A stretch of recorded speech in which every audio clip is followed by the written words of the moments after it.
तो दोस्तों चलिए हम लोग लेकर आ चुके हैं मैट्रिक बोर्ड छात्रों के लिए 17 फरवरी को जितने भी छात्र मैथमेटिक्स का दोस्तों एग्जाम देने वाले हैं, गणित का दोस्तों, उन सभी छात्रों के लिए यहाँ पे काफ़ी इंपॉर्टेंट ऑब्जेक्टिव और टाइप क्वेश्चन जो आप सभी को यहाँ से काफ़ी सारे क्वेश्चन डायरेक्ट देखने को मिलेंगे। तो जितने भी छात्र सेकेंडरी स्कूल एग्जामिनेशन मतलब मैट्रिक बोर्ड छात्र देने वाले हैं तो इस वीडियो को शुरू से लेकर अंत तक जरूर देखेगा। जो भी छात्र अभी तक चैनल को सब्सक्राइब नहीं किया है दोस्तों, चैनल को सब्सक्राइब करके बेल आइकन को प्रेस कर दीजिए ताकि इसी तरीके से हम लोग जैसे ही साइंस सोशल साइंस का वीडियो लेकर आऊँगा हर एक सब्जेक्ट का तो नोटिफिकेशन आपको मिलते रहेंगे। ठीक है दोस्तों, इसी पैटर्न पे आप लोगों को क्वेश्चन पेपर मिलेंगे, इसी तरह का क्वेश्चन पेपर मिलेगा। तो चलिए दोस्तों हम लोग एक एक क्वेश्चन को देखते हैं। तो जितने भी छात्र इस मैट्रिक के छात्र हैं तो जल्दी से चैनल को सब्सक्राइब कर लीजिएगा। ठीक है, तो चलिए शुरू से लेकर अंत तक जरूर देखेगा, बहुत ही इंपॉर्टेंट है ये सारे क्वेश्चन। ठीक है दोस्तों, तो चलिए दोस्तों हम लोग एक एक क्वेश्चंस को यहाँ पे सोल्व करते हैं जो आप सभी के एग्जाम्स में काफ़ी बार देखने को मिलेंगे, है ना, और यहाँ से डायरेक्ट देखने को मिलेंगे। चलिए, कहा गया है दोस्तों पहला क्वेश्चन कि यदि ax² plus bx plus c बराबर 0 के मूल अगर समान हो तो निम्नलिखित में से कौन सा सत्य है ना, कौन सा सही है। तो कह दिया गया है दोस्तों कि ये आपका इक्वेशन है। ठीक है, ax² plus bx plus c बराबर 0, इसका मूल समान है। मूल समान का मतलब d बराबर 0 और d का मान होता है क्या है दोस्तों कि b² माइनस 4ac बराबर 0। अब हम लोग क्या करेंगे दोस्तों, माइनस 4ac को इस साइड लेकर जाएंगे तो क्या बचेगा, b² प्लस यहाँ पे हो जाएगा ये 4ac, है ना। जो ऑप्शन नंबर आपका यहाँ पे है दोस्तों b² बराबर 4ac, या फिर प्लस लिखो या फिर नहीं लिखो बात एक ही है। तो ये ऑप्शन नंबर यहाँ पे सही हो जाएगा, b² बराबर आपका 4ac, यही करेक्ट हो जाएगी दोस्तों जो ऑप्शन नंबर आपका बी में दिया गया है। ठीक है, तो चलिए दोस्तों एक का यहाँ पे से उत्तर बी हो जाएगा। अगला प्रश्न देखते हैं। कहा गया है दोस्तों कि यदि x² प्लस 3x प्लस 12 बराबर 0 तो x का मान निम्नलिखित में से कौन। आप भी अपने कॉपी पे बनाना शुरू करो दोस्तों, क्योंकि मैथ एक ऐसा सब्जेक्ट है जब तक आप खुद नहीं प्रैक्टिस करोगे तब तक समझ में नहीं आएगी। ठीक है ना, मैं यहाँ से बोल रहा हूँ, आप सिर्फ सुन रहे हो तो नहीं मज़ा आएगा। आप क्या करो दोस्तों, पहले खुद से बनाओ, अगर बनता है तो ठीक है, नहीं तो फिर मेरे द्वारा जो बनाया गया है उसको समझो। ठीक है ना। अब देखिए यहाँ पे कहा गया है कि x² प्लस 3x प्लस 12 बराबर 0 हो तो x का मान निम्नलिखित में से कौन है। तो यहाँ पे इंटीजर है, भिन्न संख्या होगी, अप्रमेय संख्या होगी या फिर वास्तविक संख्या। सबसे पहले तो इसका हम लोग गुणनखंड निकालेंगे दोस्तों। गुणनखंड निकालने के बाद जो भी x का मान आएगा वही आपका आंसर जो है यहाँ पे हो जाएगी। तो चलिए दोस्तों हम लोग यहाँ पे निकालते हैं पहले x का मान यहाँ से, है ना। इन्हें तो आप डायरेक्ट, ये द्विघात समीकरण है तो आप हम लोग ऐसा कर लेते हैं, x का मान डायरेक्ट लिख लेता हूँ दोस्तों, x बराबर -b तो -3 plus minus root under b² तो b² माइनस 3 का स्क्वायर 9 हो गया, माइनस 4ac तो 4ac इसका मतलब 12 और बटा में 2a, है ना, 2 गुने 1। देखिए दोस्तों कहने का मतलब -3 प्लस माइनस रूट अंडर में 48 में से 9 गया तो माइनस यहाँ पे 36 होगा ना। तो 48 में से 9 गया तो कितना बचा दोस्तों, यहाँ पे 39 बचा। 12 चौका 48 में से 9 गया, कितना बचा 39 बचा, तो माइनस 39 बटा यहाँ पे 2।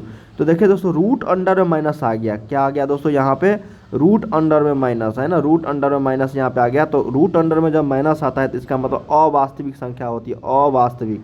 इसका मतलब दोस्तों वो वास्तविक नहीं है, इसका मतलब नॉन रियल है। तो ऑप्शन नंबर यहाँ पे डी जो है ये करेक्ट हो जाएगी। ठीक है, या तो आप गुणनखंड विधि से भी निकाल सकते हो इसका मान दोस्तों, गुणनखंड विधि से भी निकालोगे तो आपकी जो मान होगा वो नहीं मिलेगा, क्योंकि आप लोग को पता है दोस्तों 12x² है तो 12x² को अगर दो भाग में तोड़ेंगे हम लोग तो 4x यहाँ पे गुने 3x आएगा।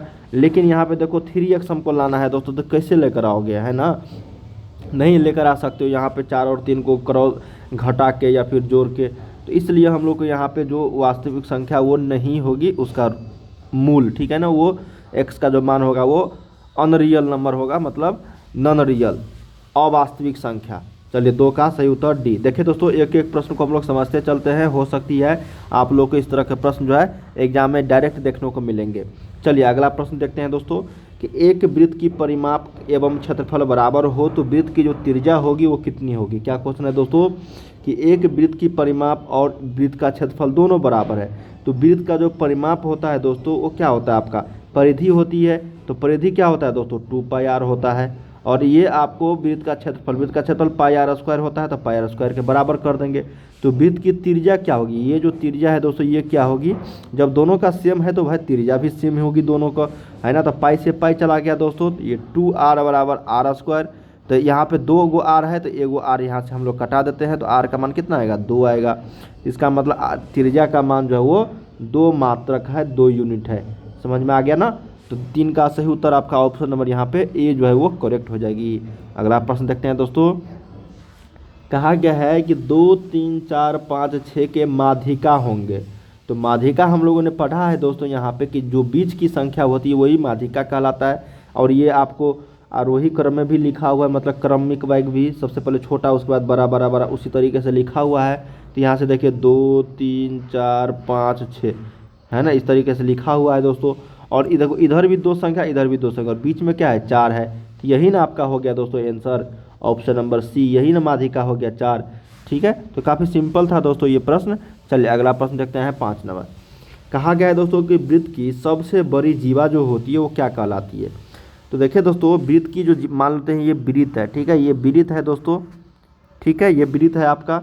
इसकी सबसे बड़ी जीवा, तो जीवा हम लोग किसको बोलते हैं, इसको जीवा बोलते हैं, है ना, इसको जीवा बोलते हैं दोस्तों, इसको जीवा बोलते हैं, इसको जीवा बोलते हैं, इसको जीवा बोलते हैं, इसको, ये सारे जीवा है दोस्तों। लेकिन एक ऐसा चीज़ है दोस्तों यहाँ पे, ये मान लो कि ये है, ये इसका, ये इस वृत्त का कहीं केंद्र होगा ना, मान लो ये सी है सेंटर। अब देखिए ये भी जीवा है, ये भी जीवा है, ये भी जीवा, और ये भी, ये क्या हो गया दोस्तों, व्यास हो गया, और ये जीवा का भी काम करता है। इसलिए वृत्त की जो सबसे बड़ी जीवा होती है दोस्तों वो व्यास के बराबर हो जाती है ना, व्यास के बराबर। इसलिए हम लोग उसको डायमीटर भी बोलते हैं दोस्तों, कि वृत्त की सबसे बड़ी जीवा जो होती है वो व्यास के बराबर होती है। ये भी जीवा है आपका, ये भी जीवा है, ये भी जीवा है, लेकिन ये व्यास और जीवा दोनों है। सेंटर से जो गुजरता है रेखा दोस्तों लाइन, वो सेंटर पे जो रहता है दोस्तों वो आपको व्यास और जीवा दोनों कहलाता है। तो सही उत्तर 5 का बी सही हो जाएगा। अगला प्रश्न देखते हैं 6 नंबर। कहा गया है दोस्तों कि एक्स अक्ष के निर्देशांक जो होते हैं क्या होते हैं। तो देखिए दोस्तों, एक्स अक्ष पर जो वाई का मान होता है वो 0 होता है। क्या होता है दोस्तों, एक्स अक्ष पर वाई का मान 0, तो इसका मतलब एक्स कोमा वाई के जगह पे एक्स अक्ष के, तो एक्स वाई के जगह पे यहाँ पे 0, तो एक्स कोमा 0 यही आंसर हो जाएगी। अगर पूछा जाए दोस्तों कि वाई अक्ष के निर्देशांक, वाई अक्ष के निर्देशांक, तो वाई अक्ष पर है ना एक्स कोमा वाई, वाई अक्ष पर एक्स का मान 0 और वाई का मान तो वही रहेगा, तो 0 कोमा वाई हो जाएगा ये आपको वाई अक्ष के निर्देशांक, ठीक है ना। और यहाँ पे पूछा क्या गया था हम लोगों से, एक्स अक्ष के निर्देशांक, तो ये एक्स कोमा 0। देखिए जो पूछा जाए एक्स तो उसको रखना है स्टार्टिंग में, है ना, और जो अक्ष बोला जाए किस अक्ष के, तो उस पर वाई का मान क्या होता है 0, ठीक है ना। तो थोड़ा सा कन्फ्यूजन मत होना, बहुत सारे छात्र यहाँ पे गलती कर देते हैं, ठीक है ना। चलिए अगले प्रश्न की ओर बढ़ते हैं हम लोग। 7 नंबर। कहा गया है दोस्तों कि 2 sin 58 बट्टा cos 32। देखते हैं दोस्तों इस दोनों का मान मिला के 58 + 32 कितना होता है, 90 डिग्री होती है क्या, ये बिल्कुल 90 डिग्री हो जाती है। तो इसका मतलब ये, इसका मान 1, तो 2 गुने 1 बट्टा, यहाँ पे बट्टा नहीं, 2 गुने 1 बराबर 2। इसका मान तो 2 तो आएगा दोस्तों, लेकिन कैसे आएगा, मैंने आप लोगों को एक ट्रिक बताया है दोस्तों कि साइन और कॉस जब रहेगा और दोनों का मान मिला के अगर 90 डिग्री आ रही है, तो इस दोनों का मान जो है दोस्तों यहाँ से लेकर यहाँ तक उसका मान 1 के बराबर हो जाएगी, ठीक है। और यहाँ 2 लिखा हुआ है, तो 2 गुने 1 बराबर कितना, 2 मान। अब क्यों होता है ये चीज़, देखिए ये चीज़ होता है दोस्तों, साइन अगर हम लोग 90 माइनस थीटा लिखेंगे तो कितना लिखेंगे, 32 लिखेंगे, तभी तो ये 58 डिग्री आएगा ना। और यहाँ पे नीचे में कॉस 32 डिग्री है, तो साइन 90 माइनस थीटा क्या होता है, कॉस थीटा होता है। तो इसको हम लोग कॉस 32 डिग्री बटा कॉस 32 डिग्री लिखेंगे, तो इसका मान 1 के बराबर हो जाएगी। आया समझ में कि नहीं, है ना।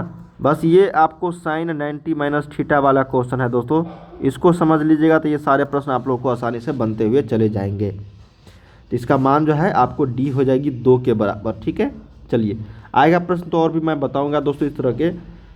आप लोग क्या करो दोस्तों, इस वीडियो को लाइक करके शेयर जरूर कीजिए, जितने भी छात्र अभी तक शेयर नहीं किया इस वीडियो को, और लाइक कर लीजिए, ताकि इसी तरीके से हम लोग न्यू वीडियो लेकर आएंगे तो नोटिफिकेशन आपको मिलते रहेंगे, ठीक है। और दोस्तों चैनल को सब्सक्राइब करना मत भूलना, सपोर्ट करो दोस्तों, ताकि हम लोग इसी तरीके के काफ़ी सारे वीडियो लेकर आएंगे। आपके जितने भी फ्रेंड्स हैं सब्सक्राइब कराओ, ठीक है। चलिए, किसी घटनाओं की प्रायिकताओं का योग होता है, तो किसी घटनाओं की प्रायिकताओं का जो योग होता है टोटल वो 1 के बराबर होता है। इसका ऑप्शन नंबर सी हो जाएगा। कितने भी प्रायिकता क्यों ना हो दोस्तों, सभी प्रायिकताओं का जो योग होगा घटनाओं का वो केवल और केवल एक के बराबर ही होगा। अब यहाँ की एक चर में रैखिक समीकरण का व्यापक रूप क्या है, तो एक चर वाला है दोस्तों, तो इसका मतलब ए एक्स प्लस बी बराबर 0 है। तो ऑप्शन नंबर यहाँ पे ए जो है वो करेक्ट हो जाएगी 9 का। अब यहाँ पे ये भी रहता है दोस्तों ए एक्स बराबर माइनस बी, देखिए कहीं भी नहीं होगा एक्स बराबर माइनस बी, ठीक है ना। और यहाँ है भी तो ये प्लस सी एक्स्ट्रा जोड़ दिया गया, जो नहीं होगा। तो ऑप्शन नंबर यहाँ पे ए जो है यही करेक्ट हो जाएगी, ए एक्स प्लस बी बराबर 0। चलिए अगला प्रश्न देखते हैं दोस्तों। कहा गया आपका कि √3 सेक थीटा बराबर 2, तो थीटा का मान जो होगा वो क्या होगा। तो देखिए दोस्तों इसको हम लोग क्या करेंगे, क्या सेक थीटा का मान 2 इधर लेके जाएंगे √3 को नीचे में, तो 2/√3। अब 2/√3 सेक थीटा में किसका मान होता है, तो ये होता है दोस्तों 30 डिग्री के बराबर। इसको हम लोग लिखेंगे सेक थीटा बराबर सेक 30 डिग्री। सेक से सेक चला गया तो थीटा का मान कितना हो गया 30 डिग्री। यही ऑप्शन बी जो है वो करेक्ट जाएगी। सेक 30 का मान जो होता है दोस्तों वो आपको 2/√3, इसका उल्टा जो हो जाएगा वो cos 30 हो जाएगा। तो cos 30 का मान कितना होता है √3/2। आया समझ में ना। चलिए अगले प्रश्न की ओर बढ़ रहे हैं हम दोस्तों। अगला प्रश्न है आपको यहाँ पे कुछ फिल इन द ब्लैंक्स है दोस्तों। चलिए एक एक प्रश्न हम लोग देखते हैं यहाँ पे कि दो समरूप त्रिभुजों के क्षेत्रफलों का अनुपात उनकी संगत भुजाओं के क्या होता है दोस्तों, उनकी संगत भुजाओं के वर्गों के अनुपात के बराबर होते हैं। किसके, तो वर्गों के अनुपात के बराबर। चलिए याद करते रहिएगा यहाँ पे वर्गों के अनुपात के बराबर। अगला प्रश्न है दोस्तों यहाँ पे कि 1 2 3 4 5 के माध्य जो होंगे वो कितने होंगे। तो माध्य यहाँ पे निकाल लो दोस्तों, माध्य ये बीच वाला संख्या ही होगा, या नहीं तो आप लोग ऐसे निकालो, सभी को जोड़ दो। सभी को क्या करो दोस्तों, जोड़ दो, और जितने संख्या है उतने से भाग दे दो। तो यही आएगा दोस्तों 15/5, इसका मान 3 जो है ये आ जाएगा। तो ये 3 कहलाएगा। साइन 50 प्लस कॉस 40 कितना होगा दोस्तों, साइन 50 प्लस कॉस 40, यहाँ पे कॉस में दे दिया गया है तो 2 cos 40 डिग्री होगी। अगर यहाँ पे साइन रहता दोस्तों तो साइन 50 डिग्री हो जाता। आया समझ में ना, वही वाला फार्मूला पे यहाँ पे साइन 90 माइनस थीटा जो है कॉस थीटा हो जाएगा। तो साइन 90 में से 50 को कितना घटाएंगे तो 40, मतलब 50 में 90 में से कितना घटाएंगे कि 50 आ जाएगा, तो 40, तो ये कॉस में बदल जाएगा साइन 50 cos 40, ठीक है। cos 40 प्लस cos 40 कितना 2 cos 40। अब tan 90 माइनस थीटा कितना cot थीटा के बराबर। अगला है कि किसी वृत्त की स्पर्श रेखा डैश बिंदु पर स्पर्श करती है। तो किसी वृत्त की जो स्पर्श रेखा है एक बिंदु पर जो है स्पर्श करती है। चलिए अगला प्रश्न देखते हैं दोस्तों। कहा गया है आपका कि एपी का सारवंतर धनात्मक ऋणात्मक या क्या हो सकते हैं दोस्तों, धनात्मक ऋणात्मक और शून्य भी हो सकते हैं, है ना। क्या हो सकते हैं, शून्य। जैसे यहाँ पे 1 1 1 1 1 ये क्या है दोस्तों आपका, सभी में आपका कितना है दोस्तों, ये भी आपका समांतर श्रेणी है, क्योंकि इसका जो है डिफरेंस मतलब डी जो है सारवंतर वो 0 है, इसलिए ऋणात्मक भी होगा, धनात्मक और शून्य भी होगा। चलिए अगला प्रश्न देखते हैं। कहा गया है दोस्तों कि किसी रैखिक समीकरण का आलेख क्या होता है। तो रैखिक समीकरण का आलेख जो है एक सरल रेखा होता है दोस्तों। तो यहाँ पे हम लोग लिखेंगे सरल रेखा। आप लोग को ऑप्शन दिया रहेगा, है ना। BC² माइनस 4AC को क्या बोलते हैं हम लोग, विवेचक या विवेकतर। क्या बोलते हैं दोस्तों, विवेकतर। वह समीकरण जिसका कोई हल नहीं हो उसको हम लोग बोलते हैं असंगत। क्या बोलते हैं दोस्तों, असंगत या फिर समांतर रेखा। कहा गया दोस्तों अर्धगोले का संपूर्ण पृष्ठ क्षेत्रफल। तो अर्धगोले का संपूर्ण पृष्ठ क्षेत्रफल क्या होता है, तो ये 3πr² होता है, ठीक है। तो दोस्तों हम लोगों ने यहाँ पे टोटल 20 क्वेश्चन देखते हैं दोस्तों। समय कम है, जितना प्रैक्टिस अब करना है कर लो, है ना। काफ़ी सारे क्वेश्चन का मैं यहाँ पे आप लोगों को प्रैक्टिस सेट करवाने वाला हूँ। एक तरफ से आप टेस्ट समझ लो दोस्तों, और भी कुछ सब्जेक्ट चाहिए तो आप मुझे नीचे कमेंट बॉक्स में दीजिए, बताइए कि दोस्तों और क्या चाहते हैं इस चैनल की ओर से, ताकि मैं आप लोगों को काफ़ी सारे जो आप जो बोलोगे वही मैं आप लोगों को वहाँ पे अपलोड करूँगा, ठीक है। इसलिए जो भी आप लोगों को डाउट है, जो भी कुछ आप चाहते हैं तो इस चैनल की ओर से आप वीडियो के कमेंट बॉक्स में आप लिख दो। पहला क्वेश्चन देखते हैं दोस्तों कि साइन स्क्वायर 45 डिग्री का मान कितना होता है। तो देखिए दोस्तों साइन स्क्वायर है, तो साइन 45 का मान हम लोग को पहले पता है कि 1/√2 होता है। इसी में साइन स्क्वायर लगा दिया गया है, तो इसी को क्या करेंगे हम लोग 2 बार लिख देंगे, या फिर 1/√2 का होल स्क्वायर कर देंगे, ठीक है ना, स्क्वायर कर देंगे। तो 1/√2 √2 को 2 बार करेंगे तो 1/2, तो यही आंसर आ जाएगा ऑप्शन नंबर बी में जो ये है राइट 1/2। साइन स्क्वायर 45 का मान कितना होगा 1/2। साइन 45 का मान कितना होता है 1/√2, उसी का 2 बार मल्टीप्लाई कर देंगे तो स्क्वायर का मान निकल जाएगा तो 1/2। ठीक है, चलिए अगला प्रश्न देखते हैं। एक एक प्रश्न को समझते चलिए दोस्तों, है ना, हर चीज़ मैं आप लोग को समझाऊंगा यहाँ पे। निम्नलिखित में से कौन परिमेय संख्या, एक भी डॉट नहीं रहना चाहिए मैथमेटिक्स में, ठीक है ना। निम्नलिखित में से कौन परिमेय संख्या है, तो अब बताइए दोस्तों, जिसको हम लोग p/q के रूप में लिख सकते हैं, है ना, और जिसको हम लोग जिसका पूर्ण वर्ग निकाला जा सके, जिसका पूर्ण वर्ग निकाला जा सके उसी को हम लोग क्या बोलते हैं परिमेय संख्या, ठीक है ना। तो अब देखिए 49/101, 49 का तो निकाल लेंगे लेकिन 101 का नहीं निकलेगा तो ये अपरिमेय संख्या हो जाएगा। अब देखिए 32/64 है दोस्तों, तो 32 का नहीं निकलेगा लेकिन 64 का निकल जाएगा तो ये गलत हो जाएगी अपरिमेय संख्या। अब 81 और 91 है दोस्तों, है ना। अब देखिए दोस्तों यहाँ पे क्या है 81 और 91, तो 81 का क्या होगा 9, 91 का नहीं बनेगा तो इसको भी काट देंगे। अब देखिए 98 का भी नहीं निकलेगा, 128 का भी, लेकिन इसको हम लोग कटा तो सकते हैं ना, 49 दूनी 98 और 64 दूनी 128, है ना। तो ये आ गया √49/64, तो ये 7/8 है ना। √49 का कितना होता है 7 और √64 का आता है, ये 7/8 कौन सा संख्या है तो परिमेय संख्या, यही आंसर हो जाएगा ऑप्शन नंबर आपका डी जो यहाँ पे करेक्ट हो जाएगी। ठीक है दोस्तों, चलिए अगला प्रश्न की ओर बात करते हैं। कोई भी दिक्कत नहीं होनी चाहिए, अगर डाउट रहता है तो आप नीचे कमेंट में जरूर बता देना, ठीक है ना। चलिए तीसरा नंबर क्वेश्चन देखते हैं कि sine square theta plus cos square theta का जो मान होता है वो किसके बराबर होता है। तो sine square theta plus cos square theta जो होता है दोस्तों, ये आपका 1 के बराबर होता है ना, पता है ना। साइन स्क्वायर थीटा है अब प्लस आपको यहाँ पे कॉस स्क्वायर थीटा का मान 1।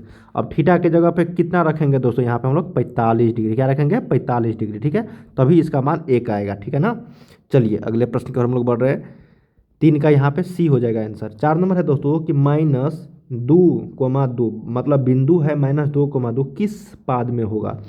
तो देखिए दोस्तों हम लोग जानते हैं, मैं थोड़ा सा हिंट देता हूँ यहाँ पे, इसमें प्लस प्लस होता है, ये प्रथम पाद है दोस्तों, ये आपका सेकेंड है, ये आपका थर्ड है और ये आपका फोर्थ है। इसमें प्लस प्लस, इसमें माइनस प्लस, इसमें माइनस माइनस, इसमें आपको माइनस, ठीक है ना, इसमें प्लस माइनस, आया समझ में ना। तो हम लोग को देखें माइनस प्लस, तो ये किस पाद में है माइनस प्लस, तो ऑप्शन नंबर बी यानी द्वितीय पाद में, सेकेंड क्वाड्रेंट में है दोस्तों, सेकेंड पाद में।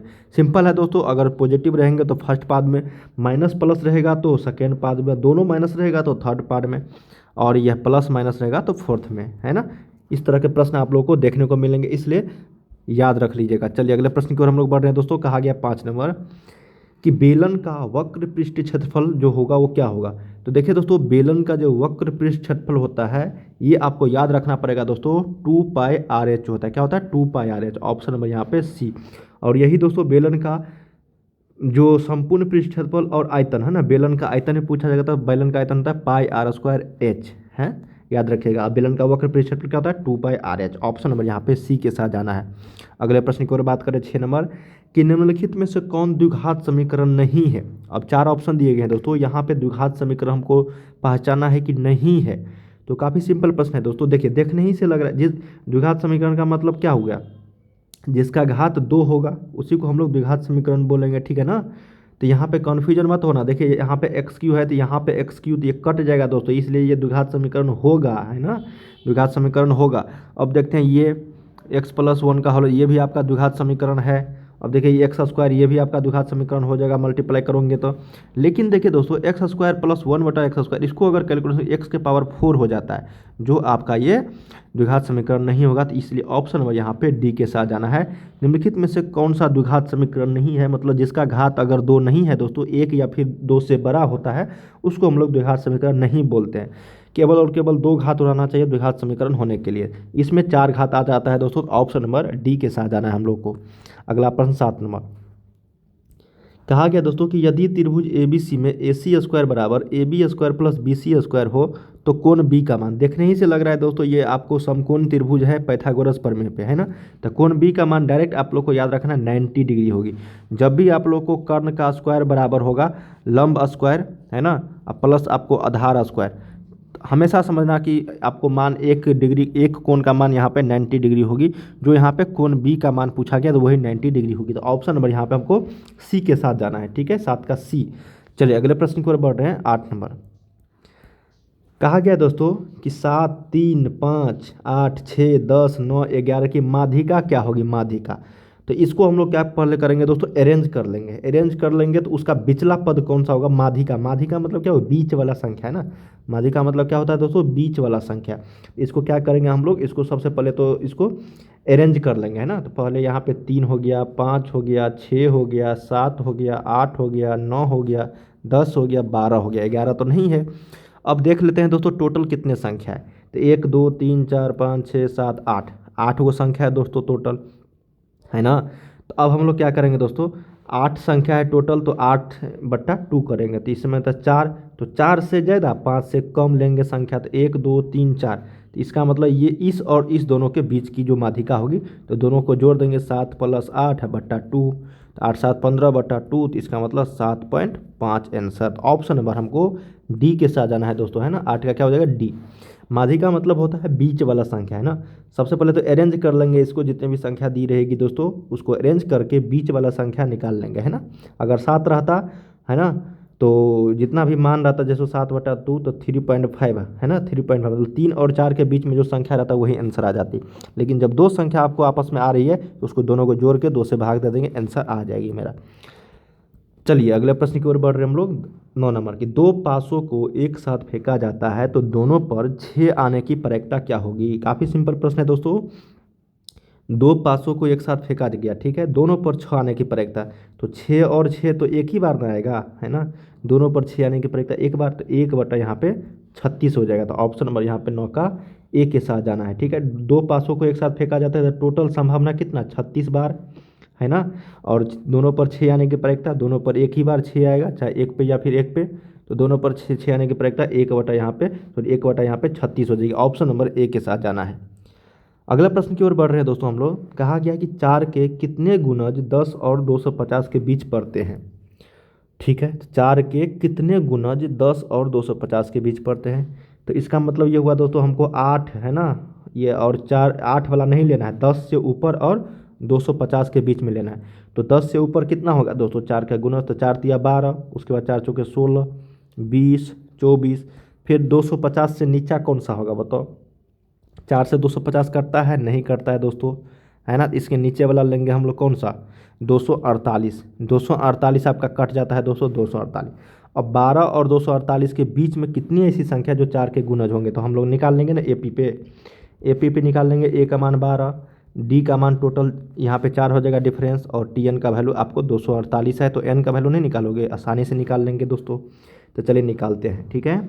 देखिए दोस्तों, टी एन बराबर 248 बराबर ए प्लस, तो 12 प्लस n-1 इंटू डी, तो n-1 इंटू 4, है ना।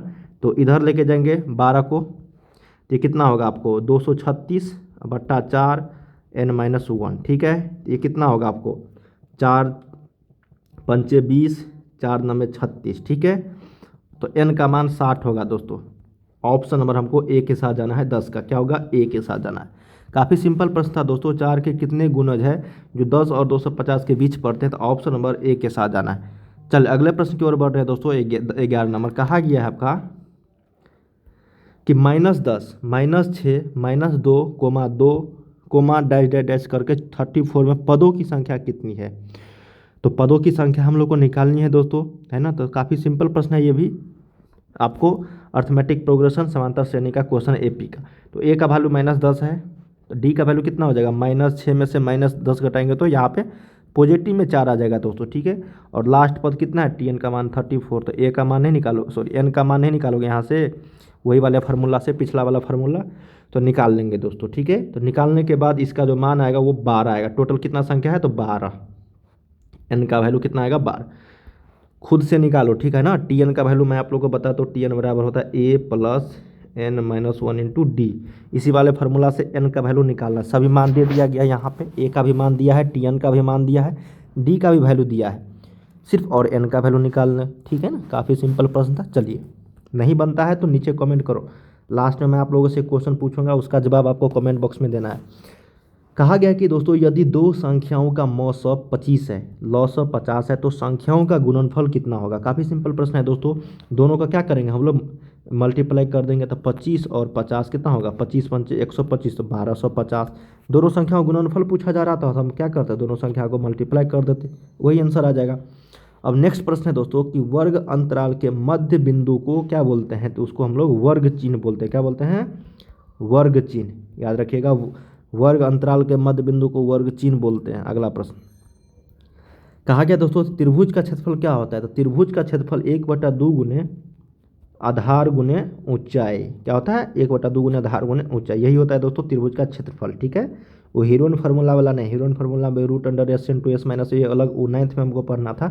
त्रिभुज का क्षेत्रफल 1/2 गुने आधार गुने ऊंचाई होता है। कहा गया यदि tan 35 cot 35 बराबर sin A, तो A का मान देखिए tan theta into cot theta का मान 1 होता है, थीटा का मान सेम होना चाहिए। ठीक है, तो यहाँ पे देखिए tan 35 है दोस्तों और इंटू कॉट 35 है, तो दोनों मान एक ही है ना थीटा के जगह पे, तो इसका भी वैल्यू 1। तो 1 बराबर साइन A, तो साइन में एक जो वैल्यू होता है वो किसका होता है? साइन 90। तो साइन 90 बराबर साइन A, तो साइन से साइन गया तो A का मान कितना? 90। तो A का मान कितना होगा यहाँ पे? 90 डिग्री, यहाँ पे राइट हो जाएगी 90 डिग्री। ठीक है, चलिए 16 नंबर है दोस्तों कि 4 + √3 कौन सी संख्या है, तो देखने ही से लग रहा है दोस्तों एक अपरिमेय संख्या है जिसका पूर्ण वर्ग नहीं निकाल सकते हैं, और साथ में हम लोग इसको p/q के रूप में भी नहीं लिख सकते हैं। अपरिमेय संख्या वह समीकरण युग्म जिसका कोई हल नहीं हो, कोई हल नहीं होगा दोस्तों, तो इसको हम लोग विरोधी समीकरण बोलते हैं, विरोधी। ठीक है ना, और इस रेखा क्या होगा? समांतर। वह द्विघात समीकरण इतना है कि शून्यक तो alpha plus beta minus b/a, तो माइनस बी के जगह पे कितना है दोस्तों? माइनस बी के जगह पे माइनस 5/7, इसका मतलब 5/7 इज द राइट आंसर। ठीक है, इसका राइट आंसर क्या होगा दोस्तों? 5/7। चलिए अगला प्रश्न देखते हैं। कहा गया दोस्तों आपको कि दो बहुभुज समरूप होते हैं यदि उनके संगत कोण बराबर हो तथा संगत भुजाएं क्या हो आपस में? संगत भुजाएं समानुपाती हो। ठीक है, संगत कोण बराबर, संगत भुजाएं समानुपाती, तभी वो दो बहुभुज समरूप होंगे। 20 नंबर है यदि px² + q, तो q² - 4pr को क्या कहा जाता है, तो क्या बोलते हैं दोस्तों हम लोग? विवेचक बोलते हैं। क्या बोलते हैं? विवेचक। b² - 4ac को b के जगह पे यहाँ पे q है तो q² - 4a के जगह पे p है और c के जगह पे r है, तो q² - 4pr को क्या बोलेंगे हम लोग? d बोलेंगे, विवेचक। तो दोस्तों हम लोगों ने यहाँ पे टोटल 20 क्वेश्चंस कर लिए हैं, शॉर्ट टाइप क्वेश्चन उसके बाद है दोस्तों, हम लोग अगले वीडियो में कवर करेंगे। ठीक है ना, एक एक प्रश्न इंपॉर्टेंट था दोस्तों, और आप लोगों के बोर्ड परीक्षा में यहाँ से डायरेक्ट छपने वाले हैं। तो चलिए दोस्तों मैं आप लोगों को एक क्वेश्चन देता हूँ, उसका आंसर आप लोगों को कमेंट बॉक्स में देना है। क्वेश्चन है दोस्तों आप लोगों के लिए जो जिसको कमेंट बॉक्स में आपको देना है जवाब। कहा गया कि साइन थीटा का मान 3/5 है, तो कॉस थीटा का वैल्यू क्या होगा?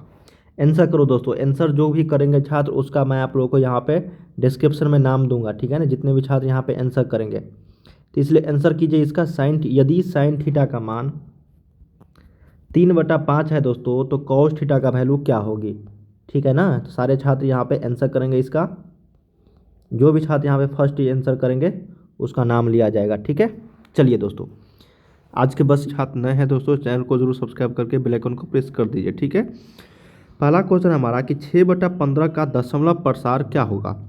तो हम लोग जानते हैं दोस्तों कि p/q के रूप में अगर कोई संख्या रहती है और q का मान है ना, नीचे वाला का मान अगर 2 और 5 के रूप का आता है, ठीक है, तो वो आपको शांत होता है।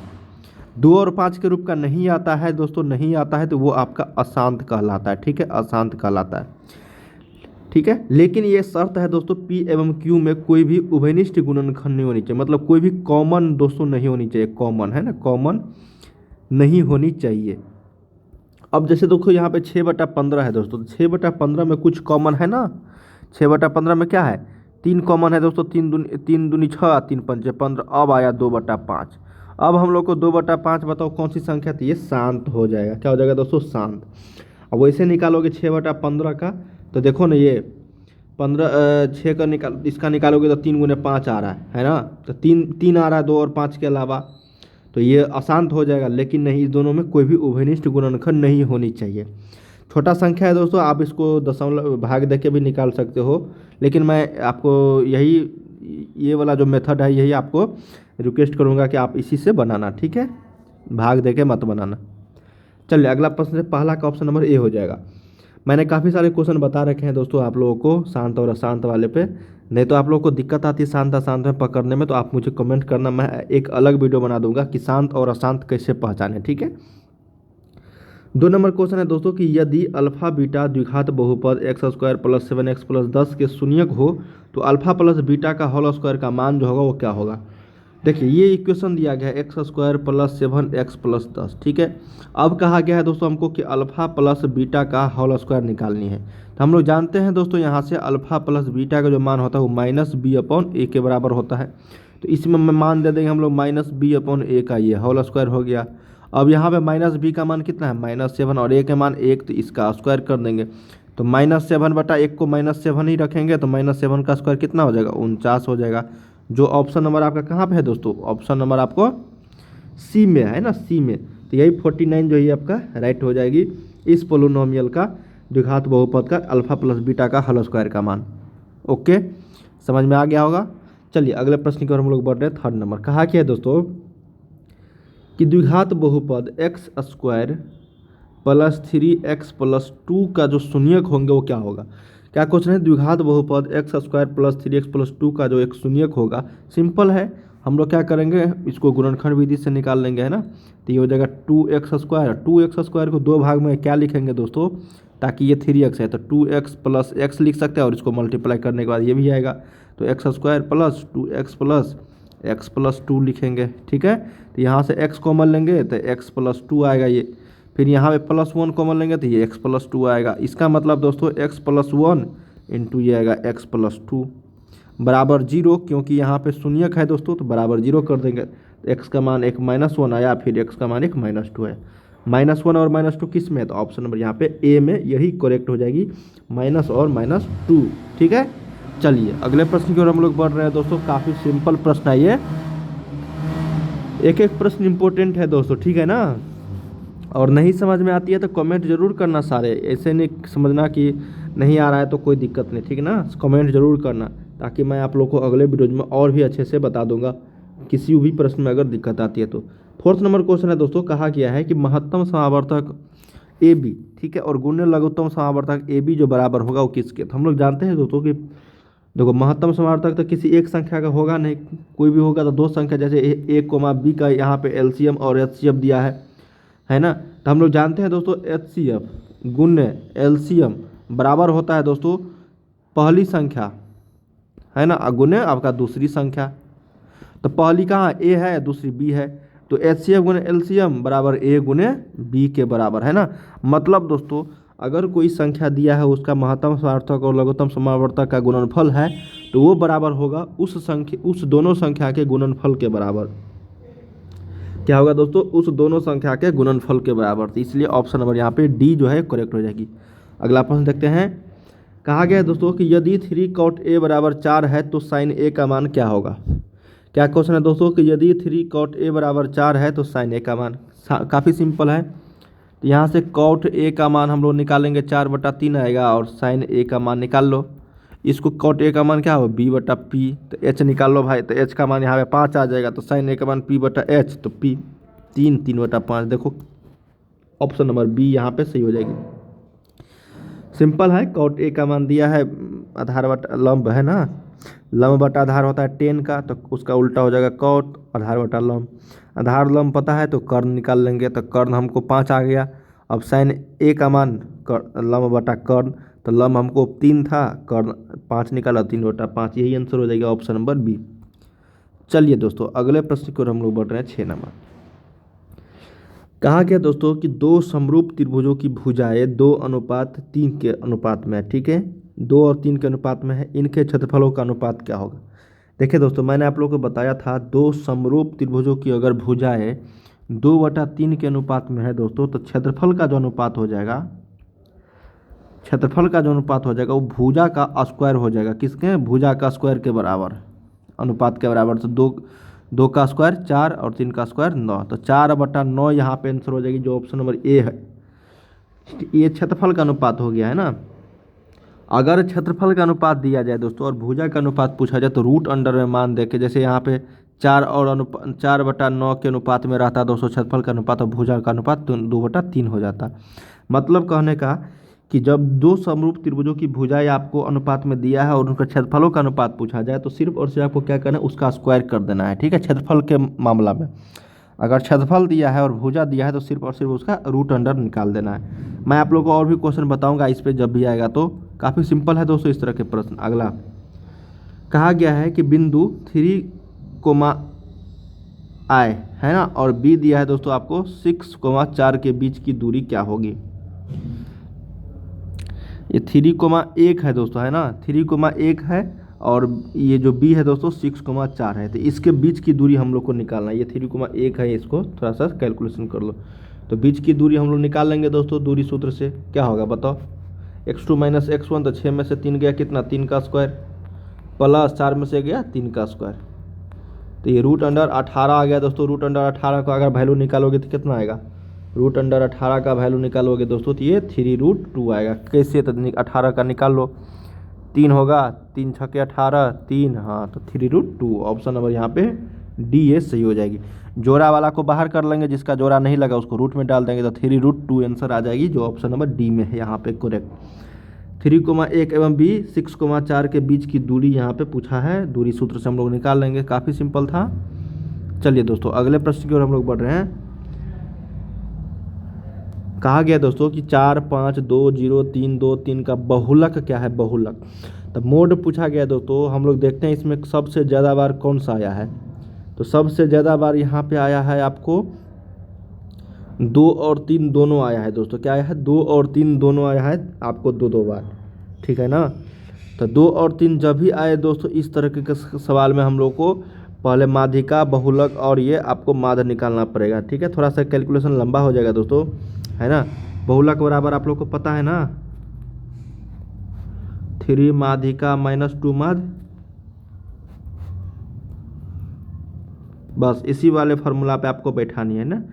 इसको फार्मूला पर अगर निकालोगे दोस्तों तो इसका आंसर आपको ए आ जाएगा, मतलब 2 आंसर आ जाएगी। इसको जरूर कैलकुलेशन करो, मैंने आप लोगों को फार्मूला बता दिया दोस्तों, 3 माध्यिका -2 माध्य। सबसे पहले इसको माध्यिका निकालेंगे, उसका 3 जितना माध्यिका निकलेगा उसमें से 3 से मल्टीप्लाई करने के बाद फिर माध्य निकालेंगे और 2 से मल्टीप्लाई कर देंगे और घटा देंगे। ठीक है, इस तरह के प्रश्न को अगर, हालांकि अगर आप लोग को जो सबसे ज़्यादा बार आ रहा है वही आंसर आ जाएगी, लेकिन किसी किसी केस में वो 2 बार आ जा रहा है, जैसे यहाँ पे 2 बार है, 3 भी 2 बार है, ठीक है ना। तो इसको इसलिए ये फार्मूला निकाला गया दोस्तों बहुलक का, 3 माध्यिका -2 माध्य। ठीक है, चलिए निकाल लेना दोस्तों। ऑप्शन नंबर यहाँ पे 8 का ए 2 हो जाएगा सही।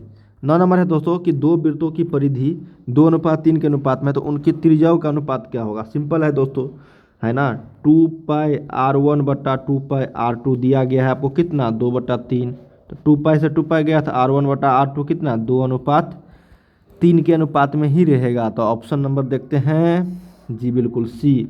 मतलब अगर सर्किल का, है ना, ratio of circumference of 2 circles is 2:3, then ratio of their radius.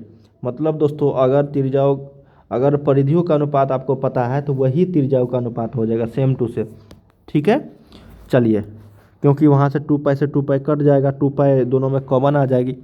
अगला प्रश्न देखते हैं दोस्तों। कहा गया है कि बहुलक प्राप्त करने के लिए वर्ग अंतराल कैसा होना चाहिए। तो बहुलक प्राप्त करने के लिए वर्ग अंतराल समान होना चाहिए, ठीक है ना। Option number A equal.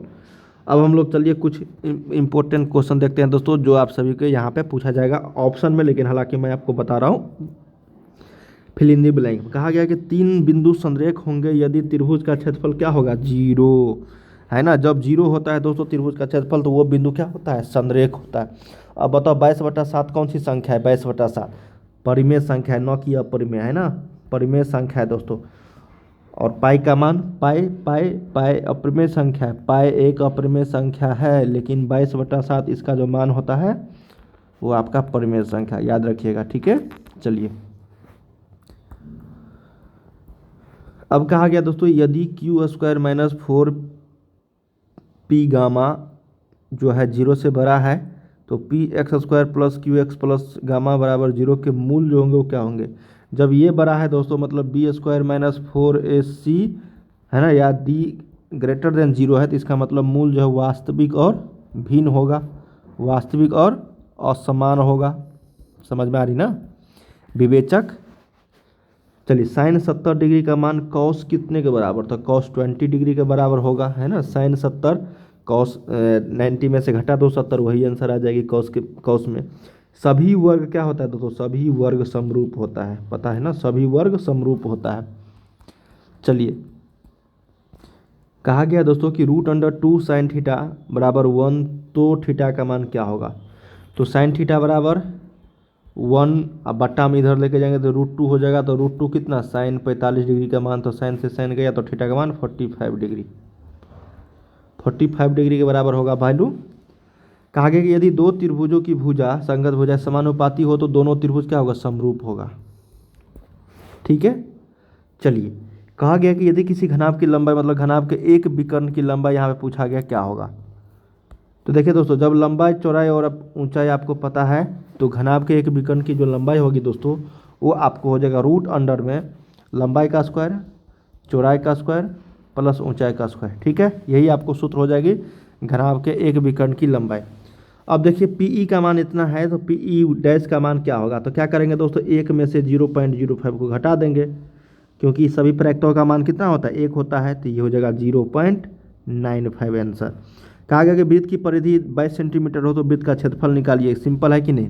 यहाँ से हम लोग क्या करेंगे, 2πr के जगह से 22 रखेंगे दोस्तों, तो r का मान यहाँ पे 7 आ जाएगा। ठीक है, तो वृत्त का क्षेत्रफल निकाल लो, वृत्त का क्षेत्रफल निकाल लो दोस्तों, क्या होगा πr²। तो पाई का मान 22/7 गुने r, 7 गुने 7, 7 से 7 गया तो ये कितना बचेगा बताओ। सही है ना दोस्तों। वृत्त का परिधि अगर 22 सेंटीमीटर है, नहीं नहीं नहीं उल्ट गलती हो गया, r का मान यहाँ पे 7/2 आएगा, क्या आएगा 7/2। ठीक है, तो अब 7/2 इसमें वैल्यू देके कर लो, तो यहाँ से πr², r का वैल्यू 7/2 आया है, तो पाई का मान 22/7 गुने 7/2 गुने 7/2। ठीक है, 7 से 7 गया दोस्तों 11, मतलब 11 से 77/2, तो मतलब 38.5 सेंटीमीटर स्क्वायर। क्या होगा दोस्तों, 38.5 सेंटीमीटर स्क्वायर इसका परमेय रूप में लघुत्तम रूप है। मतलब जितने भी मैं क्वेश्चन बता रहा हूँ दोस्तों ये बहुत ही इंपॉर्टेंट है, सेम टू सेम आप लोगों को क्वेश्चन देखने को मिलेंगे, इसलिए इस वीडियो को शुरू से लेकर अंत तक जरूर देखेगा। हम लोग समझते हुए चलेंगे दोस्तों, ताकि इस टाइप से जितने भी प्रश्न पूछे जाएंगे आप लोग के परीक्षा में आप लोग छोड़ोगे नहीं। ठीक है, देखिए पहला क्वेश्चन है कि 0.3 के ऊपर रेकरिंग का मान कितना होता है। तो रेकरिंग जब ये आ जाता है दोस्तों बार, तो इसको हम लोग करते क्या है, इसको अगर हटाते हैं दोस्तों, है ना, तो ये आपको यहाँ पे बट्टा में 9 आ जाता है ना, तो ये 3/9 हो गया। तो 3/9 देखते हैं कहीं ऑप्शन में तो नहीं है, तो ये कटने वाला है, तो 1 तिया मतलब 3 तिया 9, तो इसका मतलब 1/3 देखते हैं ऑप्शन में है, तो ये यहाँ पे ऑप्शन नंबर सी जो है ये इसका राइट आंसर हो जाएगा। इसका मतलब दोस्तों कि जितने भी आप लोग का रेकरिंग रहेगा, मान लो कि यहाँ पे 2 रेकरिंग है, तो इसको हटा कर रेकरिंग को हम लोग क्या करेंगे 44/99 रखेंगे। ठीक है ना, तो यहाँ पे ऑप्शन नंबर सी करेक्ट हो जाएगी 1/3। हालांकि 3/9 होगा, लेकिन इसको कटाने के बाद लघुत्तम रूप बोला जा रहा है ना, तो 1/3 हो जाएगी। चलिए अगला प्रश्न देखते हैं दोस्तों। कहा गया है कि 3 + 2√3 जो है वो कौन सी संख्या है, परमेय संख्या है, अप्रमेय संख्या है, भिन्न संख्या या फिर पूर्णांक संख्या है। देखिए दोस्तों, ऐसी संख्या जिसको हम लोग पूर्ण वर्ग नहीं निकाल सकते उसको अप्रमेय संख्या बोलते हैं, जिसका पूर्ण वर्ग निकाल सकते हैं या फिर जिसको p/q के रूप में लिख सकते हैं उसको परमेय संख्या बोलते हैं। अब देखिए दोस्तों, यहाँ पे 3 + 2√5 है ना, तो 3 + 2√5 में यहाँ पे √5 आ गया दोस्तों, इसका मतलब ये पूर्ण वर्ग नहीं है। पूर्ण वर्ग क्या है दोस्तों, ये नहीं है, और इसको हम लोग क्या करेंगे दोस्तों, p/q के रूप में भी नहीं लिख सकते हैं ना, p/q के रूप में नहीं लिख सकते हैं, इसलिए यह संख्या जो है अपरमेय संख्या हो जाता है। तो इस तरह के जितने भी प्रश्न पूछे जाएंगे तो हमेशा आप लोग जिसका पूर्ण वर्ग नहीं निकाल पाएंगे उसको अपरमेय संख्या लगाना है। चलिए तीसरा क्वेश्चन देखते हैं दोस्तों। कहा गया है कि बहुपद x² + 5x - 6 का जो घात है, घात वो कितना है। तो देखने ही से लग रहा है दोस्तों यहाँ पे x² है प्लस यहाँ पे 5x है दोस्तों और -6 है। तो इस बहुपद में जो हाईएस्ट घात है दोस्तों, x का जो पावर है, x का जो घात है यहाँ पे कितना है, मैक्सिमम 2 है, तो ये क्या हो गया दोस्तों आपका द्विघात हो गया। कितना, द्विघात। तो द्विघात में कितने घात होते हैं, टोटल 2 होते हैं। जो ऑप्शन नंबर यहाँ पे डी में है जो ये करेक्ट हो जाएगी दोस्तों, ऑप्शन नंबर डी। तो the degree of polynomial x² + 5x - 6 is 2। जितना पावर रहेगा उतना घात हो जाएगा। ठीक है ना। चलिए अगला प्रश्न देखते हैं 4 नंबर। कहा क्या है दोस्तों कि द्विघात समीकरण का मानक रूप क्या है। मानक रूप का मतलब दोस्तों स्टैंडर्ड फॉर्म है ना इसका, या फिर आप लोग को पूछा जा सकता है व्यापक रूप। व्यापक रूप भी पूछा जा सकता है, या फिर इसी को हम लोग बोलते हैं दोस्तों मानक रूप। ठीक है, तो मानक रूप की अगर बात करें दोस्तों तो इसका मतलब ये हो जाता है, देखो इसका ax² प्लस bx प्लस सी बराबर 0, यही होता है दोस्तों इसका मानक रूप।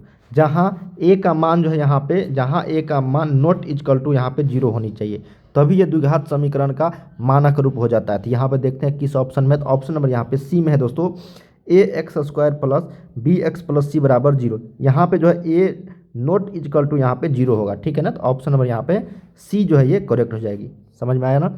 चलिए अगले प्रश्न को और हम लोग चलते हैं दोस्तों। कहा गया है कि एपी का एनवा पद है, एपी का एनवा पद है जब पहला पद ए है ना।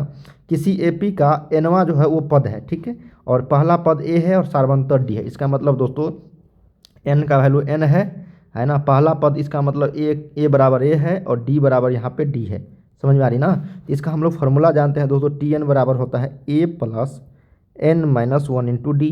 अब सभी ए के जगह पे ए है, एन के जगह पे एन है और डी के जगह पे डी है। तो देखते हैं किस फार्मूला में, तो ये ऑप्शन नंबर आपका ए जो है यही आपका फार्मूला पूछा गया दोस्तों, a plus N minus 1 into d, यही आपका करेक्ट आंसर हो जाएगी 5 का ए। ठीक है ना। चलिए अगले प्रश्न की ओर बढ़ते हैं। अगर समझ में नहीं आया है दोस्तों तो कमेंट जरूर किया करिए, ठीक ना। और लास्ट में मैं आप लोग के एक क्वेश्चन भी पूछूंगा जिसका आप लोग को कमेंट बॉक्स में जवाब देना है। वीडियो को हर जगह शेयर जरूर कीजिए जितने भी छात्र मैट्रिक के एग्जाम देने वाले हैं दोस्तों, फटाफट। और चैनल को सब्सक्राइब कर लीजिए ताकि इसी तरीके से हम लोग जैसी न्यू वीडियो लेकर आऊँगा नोटिफिकेशन दोस्तों आपको मिलते रहेंगे। चलिए अगला प्रश्न है कि सभी वृत्त जो होते हैं, सभी वृत्त होते हैं दोस्तों सर्वांगसम, समरूप, असमरूप या फिर इनमें से कोई नहीं। देखिए दोस्तों वृत्त की बात हो रही है, तो वृत्त जो होता है दोस्तों इस तरीके का होता है, इस तरीके का, इसका देखो इस तरीके का होता है, इस तरीके का, है ना। इसका ढांचा देखो दोस्तों, साइज में भले ही अलग हो सकता है। इसका मान लो कि 2 सेंटीमीटर त्रिज्या, इसका 3 सेंटीमीटर है, इसका 2.5 है, इसका 1 है। तो देखो सभी का आकार अलग अलग है, लेकिन ढांचा जो है इसका दोस्तों, है ना, रूप जो है क्या है, सेम है। तो इसको हम लोग क्या बोलते हैं दोस्तों, समरूप। क्या बोलते हैं, समरूप बोलते हैं दोस्तों। सभी वृत्त समरूप होते हैं। इसी तरह से सभी समबाहु त्रिभुज क्या होता है, सभी समबाहु त्रिभुज क्या होते हैं दोस्तों, समरूप होते हैं ना, सब समरूप होते हैं। सभी आयत क्या होते हैं दोस्तों, सभी आयत क्या होते हैं, सभी आयत समरूप होते हैं, है ना। सभी वर्ग क्या होते हैं, सभी वर्ग भी समरूप होते हैं। इस तरह के प्रश्न को आप लोग को ध्यान में रखना है, पूछा जाएगा, ठीक है ना। चलिए जितने भी क्वेश्चन बन रहे थे मैंने आप लोग को बता दिया। अगला है दोस्तों कि बिंदु P -4,5 में भुज है, भुज। तो भुज देखिए x, y होता है दोस्तों, इसको हम लोग भुज बोलते हैं और y को हम लोग कोटि बोलते हैं, ठीक है ना। तो यहाँ पे x के जगह पे कितना है, -4 है और y के जगह पे 5 है। तो इसमें भुज कितना है दोस्तों, भुज x अक्ष पे है, तो इसका मतलब -4 इसका भुज कहलाएगा। तो 7 का ऑप्शन नंबर क्या हो जाएगा दोस्तों, यहाँ पे सी आपका सही हो जाएगी। चलिए अगला प्रश्न देखते हैं दोस्तों। कहा गया है कि 1 + tan² बट्टा में 1 + cot² जो बराबर है वो किसके बराबर है। काफ़ी शानदार प्रश्न है दोस्तों। हम लोग एक फार्मूला जानते हैं, इसको फार्मूला पे आपको लगाना पड़ेगा, है ना। देखिए इसका फार्मूला हम लोग जानते हैं दोस्तों, 1 + tan² जो होता है, देखिए sec² माइनस tan² बराबर 1 जानते हैं, है ना। तो इस 10 को हम लोग इस साइड लेकर आ जाएंगे दोस्तों। देखो sec² बराबर, अगर इस साइड लेकर जाएंगे तो 1 प्लस माइनस में है तो tan² प्लस में आ जाएगा। तो इसके जगह पे हम लोग क्या लिखेंगे, 1 + tan² की जगह पे sec² लिख सकते हैं। अब बट्टा में 1 + cot²। इसका एक और फार्मूला जानते हैं दोस्तों कि cosec² माइनस cot² बराबर 1। तो इसको हम लोग cosec² इधर लेके जाएंगे cot² को, तो ये 1 प्लस आपका cot²। अब यही ना है दोस्तों यहाँ पे सेम टू सेम, तो इसको हम लोग cosec² लिख सकते हैं, ठीक है। अब हम लोग जानते हैं दोस्तों sec² बट्टा में 1 cosec² को हम लोग 1 बटा इसको cos² लिख सकते हैं, फिर बट्टा में 1 बटा sin² लिख सकते हैं ना। तो sin² ऊपर में चला जाएगा दोस्तों, तो sin² बट्टा में ये cos²। इसका जो फार्मूला होता है ये tan² के बराबर हो जाएगा, ठीक है, जो ऑप्शन नंबर आपका डी में है। दोस्तों काफ़ी सिंपल प्रश्न था, बस आपको दिमाग लगानी थी। जब भी इस तरह के प्रश्न पूछे जाएंगे दोस्तों तो आपको इसी वाले फार्मूला पे लगानी है, सेक स्क्वायर ए माइनस टेन स्क्वायर ए बराबर 1। उसी तरह से इधर लेके जाएंगे, फिर कोसेक स्क्वायर ए माइनस कॉट स्क्वायर ए बराबर 1। सिंपल है दोस्तों, बस आपको थोड़ा सा यहाँ पे कैलकुलेशन करना था। सेक स्क्वायर ए बटा कोसेक स्क्वायर ए को, सेक स्क्वायर ए का जो उल्टा होता है दोस्तों फार्मूला 1 बटा कॉस स्क्वायर ए होता है, और साइन स्क्वायर ए का उल्टा होता है कोसेक स्क्वायर ए। तो कोसेक स्क्वायर ए बराबर 1 बटा साइन स्क्वायर ए, फिर साइन स्क्वायर ए को ऊपर लेके जाएंगे तो साइन स्क्वायर ए बटा कोस स्क्वायर ए, मान आ गया आपका टेन स्क्वायर ए के बराबर। चलिए अगला प्रश्न देखते हैं दोस्तों। कहा गया है 9 नंबर आपका कि एक वृत्त की कितनी स्पर्श रेखाएं हो सकती है। देखिए दोस्तों यहाँ पे एक वृत्त है, क्या है दोस्तों, एक वृत्त है। मान लो कि एक वृत्त है, ठीक है ना, मान लो एक वृत्त है, इसकी कितने स्पर्श रेखाएं हो सकती है, तो भाई अनंत हो सकती है। देखो इस तरीके की ये रेखा, ये हो गया आपका, ये हो गया, ये हो गया, ये हो गया, मतलब अनंत हम लोग खींच सकते हैं ना। किसी एक वृत्त की कितनी स्पर्श रेखाएं हो सकती है, अनंत। अब इसी में थोड़ा सा दिमाग वाला क्वेश्चन पूछ दिया जाएगा दोस्तों कि किसी वृत्त पर एक बिंदु से कितनी स्पर्श रेखा खींच सकते हैं, किसी एक बिंदु से। तो जैसे ही एक बिंदु मान लो कि यहाँ पे है, तो इस बिंदु से हम कितना स्पर्श रेखा खींच सकते हैं दोस्तों, दो ही खींच सकते हैं। कितना खींच सकते हैं, दो ही, इसलिए याद रखना है, ठीक है ना।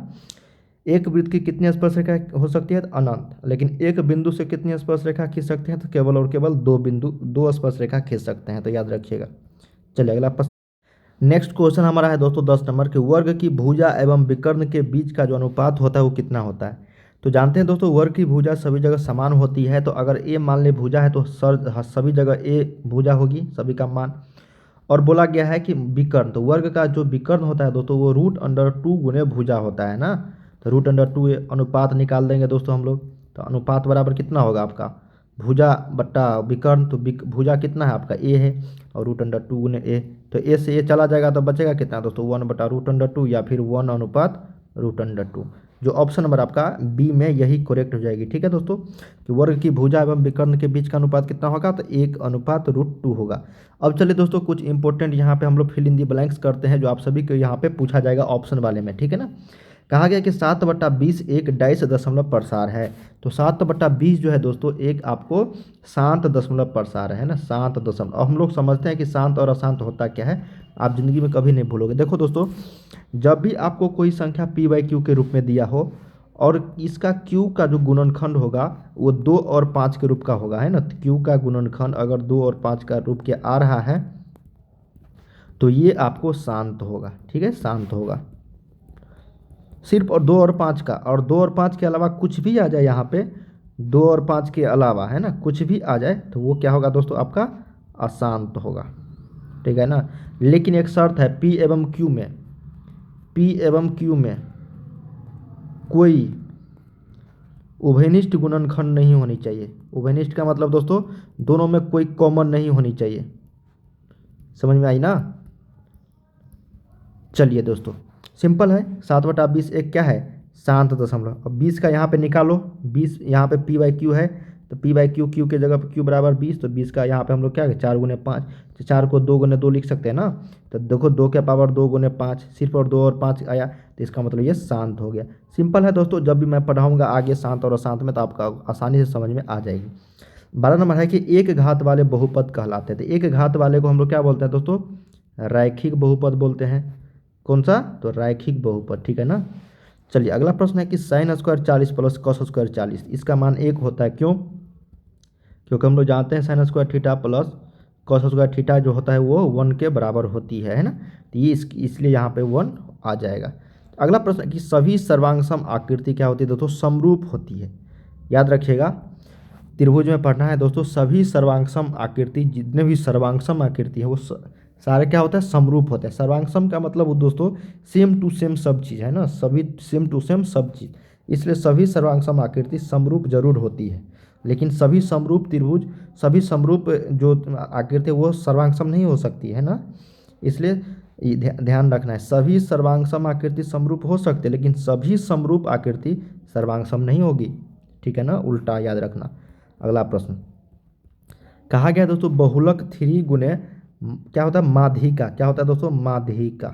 सूत्र होता है दोस्तों, देखिए हम लिख देता हूँ, बहुलक बराबर 3 माध्यिका -2 माध्य, ठीक है। ये आप लोग को यहाँ पे याद रखना है। ठीक है ना। चलिए यहाँ पे क्या हो जाएगा, माध्यिका हो जाएगा। अब अगला प्रश्न है दोस्तों, कहा गया है कि यदि A B C A P में है तो बी बराबर क्या होगा। तो बी बराबर हम लोग जानते हैं दोस्तों क्या होगा, बताओ। बी बराबर होगा दोस्तों a plus C by two. मान लो दोस्तों उदाहरण के तौर पे यहाँ पे बी बराबर होगा ए प्लस सी बाई टू। अब उदाहरण देते हैं, मान लो कि ए बी सी की जगह पे 1 है, 2 है, 3 है। ठीक है, अब हमको बी का मान निकालना है। बी का मान मतलब 2 यहाँ पे है, ये ए है, ये बी है और ये सी है। अब बी का मान हमको 2 निकालनी है दोस्तों, तो हम लोग क्या करेंगे यहाँ पे, है ना, इस दोनों को जोड़ के देखो। बी बराबर 3 प्लस 1/2, 4/2, तो कितना आया 2। देखो बराबर हो गया ना, इसलिए बी बराबर ए प्लस सी बाई टू यहाँ पे फॉर्मूला आ जाता है दोस्तों, जब ए बी सी अगर ए पी में है तो। ठीक है ना। चलिए अगला प्रश्न है कि थेल्स प्रमेय को क्या कहा जाता है। तो थेल्स प्रमेय को दोस्तों आधारभूत समानुपाती का प्रमेय कहते हैं। क्या बोलते हैं दोस्तों, आधारभूत समानुपाती का प्रमेय। आधारभूत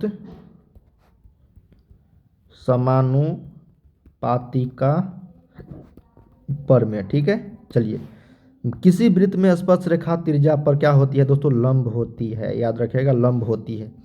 अगला है दोस्तों कि पीई का मान। देखिए दोस्तों, पीई का मान, पीई प्लस पीई डैश का मान 1 के बराबर होगा। कितना भी होगा दोस्तों, तो 1 के, सभी प्रायिकताओं का मान 1। वृत्त ओ आर में कोण क्यू वाले त्रिज्यखंड के संगत चाप की जो लंबाई होगी दोस्तों, वो आपको होता है P Q R upon 180 degree. क्या होता है दोस्तों, P Q R upon 180 degree. Formula होता है जब आपको कोण क्यू वाले त्रिज्याखंड की संगत चाप की लंबाई वृत्त ओ आर में पूछा जाता है। तो ठीक है, पी क्यू आर बटा 180 डिग्री। तो दोस्तों हम लोगों ने यहाँ पे, चलिए यहाँ पे पहला क्वेश्चन देखते हैं हम लोग कि पाई है 1। तो पाई कौन सी संख्या है दोस्तों, परिमेय संख्या, अपरिमेय संख्या, परिमेय और अपरिमेय दोनों या फिर पूर्णांक। तो इसका सही उत्तर हो जाएगा अपरिमेय संख्या। पाई कौन सी संख्या है दोस्तों, अपरिमेय संख्या। जब भी पूछे जाएंगे दोस्तों आप लोग को पहला क्वेश्चन परिमेय और अपरिमेय से ही रहने वाले हैं। ठीक है, तो इसका याद रखिएगा। चलिए अगला प्रश्न देखते हैं कि 2 नंबर कि निम्नलिखित में से कौन सी अभाज्य संख्या है। तो अभाज्य संख्या यहाँ पे कौन सा हो जाएगा, 10, 7, 15, 9 में। तो ऐसी संख्या जो स्वयं एवं 1 से विभाजित होने वाली हो दोस्तों, तो उसको हम लोग अभाज्य संख्या बोलते हैं। जैसे यहाँ पे 7 जो है ये आपका एक अभाज्य संख्या है। कौन सी संख्या दोस्तों, ये अभाज्य संख्या है। ठीक है। चलिए अगला प्रश्न देखते हैं 3 नंबर। 3 नंबर है दोस्तों कि द्विघात बहुपद x square minus 5x plus 6 का जो शून्यक होगा वो कितना होगा। तो सिंपल प्रश्न है दोस्तों, शून्यक निकालना है आप सभी को। यहाँ पे है ना, 4 ऑप्शन भी दिए गए यहाँ पे। तो हम लोग जानते हैं x square minus 5x plus 6 का जो शून्यक होगा दोस्तों, वो हम लोग यहाँ पे गुणनखंड विधि से भी करेंगे। तो x square minus 3x minus 2x, ठीक है, प्लस 6, क्योंकि 6x स्क्वायर आ जा रहा है। एक्स कॉमन लेंगे तो एक्स माइनस 3, माइनस 2 कॉमन लेंगे तो एक्स माइनस 3। इसका मतलब दोस्तों एक्स का मान 2 और 3 आएगा। ऑप्शन देखते हैं किस में है, 3 और 2। तो ये ऑप्शन नंबर डी में है दोस्तों, 3 और 2। ठीक है, तो इसका राइट आंसर हो जाएगा 3 और 2, ऑप्शन नंबर डी। इसका शून्यक हो जाएंगे थर्ड का। अगला क्वेश्चन देखते हैं 4 नंबर। कहा गया है दोस्तों कि यदि बहुपद x square minus x plus 1 के शून्यक अगर अल्फा और बीटा हो तो 1 प्लस अल्फा 1 बटा अल्फा प्लस 1 बटा बीटा का जो मान होगा वो कितना होगा। तो देखिए दोस्तों 1 बटा अल्फा प्लस 1 बटा बीटा का तो डायरेक्ट मान नहीं होता है, लेकिन इसको हम लोग कैलकुलेशन करके अल्फा इंटू बीटा और अल्फा प्लस बीटा निकाल सकते हैं। तो माइनस बी बाई ए और बटा में सी बाई ए। तो ए से ए गया दोस्तों, है ना, तो ये कितना बचेगा, माइनस बी अपॉन सी बचेगा। तो माइनस बी अपॉन सी यहाँ पे कितना है दोस्तों, माइनस बी का मान, माइनस माइनस यहाँ पे 1 हो जाएगा दोस्तों। डायरेक्ट मैं लिख देता हूँ माइनस माइनस 1 और ए के जगह पे 1, तो ये कट जाएगा तो आपस में 1 ही बचेगा। यहाँ पे ऑप्शन नंबर ये बी जो है यहाँ पे करेक्ट हो जाएगी दोस्तों। कितना हो जाएगा इसका मान, बी मतलब 1 के बराबर। ठीक है ना। चलिए सिंपल प्रश्न था, 1 बटा अल्फा प्लस 1 बटा बीटा, या डायरेक्ट आप निकाल सकते हो माइनस बी अपॉन सी, इसका मान हो जाएगा। अगला प्रश्न देखते हैं कि त्रिभुज ए बी सी में ए सी स्क्वायर बराबर A B square plus B C square. देखने ही से लग रहा है दोस्तों ये आपका पाइथागोरस प्रमेय पे आधारित है। तो कोण बी का मान यहाँ पे 90 डिग्री हो जाएगी, यानी तो आप कैलकुलेशन भी करके निकाल सकते हो। चलो मान लेते हैं कि ए त्रिभुज ए बी सी है, ए बी सी है मान लो। ए बी का मान यहाँ पे ए सी का स्क्वायर मतलब इसका स्क्वायर जो है दोस्तों ये इस दोनों के बराबर है ना। तो कोण बी ये किस में होता है, ये पाइथागोरस प्रमेय पे होता है। तो समकोण त्रिभुज ये हो जाएगा, ये क्या हो जाएगा, समकोण त्रिभुज। ठीक है, और ये ए सी का स्क्वायर ये क्या है दोस्तों, कर्ण हो जाएगी आपका। तो यहाँ पे 90 डिग्री कोण बी का मान कितना हो जाएगा, 90 डिग्री के बराबर। चलिए अगला प्रश्न देखते हैं। कहा गया है दोस्तों कि प्रायिकता का मान जो होता है वो अधिकतम कितना होता है। तो प्रायिकता का मान अधिकतम जो होता है दोस्तों वो 1 के बराबर होता है। तो ऑप्शन नंबर यहाँ पे सी ए करेक्ट हो जाएगी, 1 के बराबर प्रायिकता का अधिकतम मान। ठीक है, चलिए अगला प्रश्न देखते हैं। कहा गया है कि बिंदु 4, -2 और 6, 4 को मिलाने वाली रेखाखंड के मध्य बिंदु का निर्देशांक जो होगा वो कितना होगा। क्या क्वेश्चन है दोस्तों कि बिंदु 4, -2 और 6, 4 को मिलाने वाली रेखाखंड के मध्य बिंदु का जो निर्देशांक होगा वो कितना होगा दोस्तों। तो वो हम लोग निकाल लेते हैं यहाँ पे मध्य बिंदु। तो ये मान लो कि ए है, ये बी है। ठीक है, इसका मान दिया है 4, -2 और इसका मान कितना दिया 6, 4। तो हम लोग जानते हैं दोस्तों, ये मान लो कि मध्य बिंदु, तो इसका निर्देशांक कितना होगा x, y। तो चलो x का मान निकालते हैं। तो दोनों को जोड़ देते हैं, 4 + 6/2, फिर y का मान -2 + 4/2 है ना। तो 6, 4, 10/2, तो ये 5 हो जाएगा और इसमें से 2/2 1। तो 5, 1 देखते हैं किस ऑप्शन में है दोस्तों। तो ये ऑप्शन नंबर आपका बी में है, यही इस मध्य बिंदु का निर्देशांक कहलाएगा। सिंपल है दोस्तों, मध्य बिंदु का निर्देशांक आप लोग को पता है किस तरीके से निकालते हैं। दोनों निर्देशांकों के जो एक्स अक्ष है उसको जोड़ के 2 से भाग देते हैं। ठीक है, चलिए अगला प्रश्न देखते हैं 8 नंबर। कहा गया दोस्तों कि sin 90 डिग्री -1 का जो बराबर होता है वो कितना। तो sin 90 - थीटा cos थीटा के बराबर। तो sin 90 - a cos a के बराबर हो जाएगा, जो ऑप्शन नंबर आपका डी में है। देखिए होता क्या है दोस्तों, sin 90 - थीटा बराबर होता है आपका cos थीटा। ठीक है, और cos 90 - थीटा बराबर होता है आपका sin थीटा। तो यहाँ पे थीटा के जगह पे ए है तो वही हो जाएगा sin 90 - a, तो cos a के बराबर। तो यही ऑप्शन नंबर डी आपका हो जाएगा 8 का। चलिए अगला प्रश्न देखते हैं दोस्तों। कहा गया है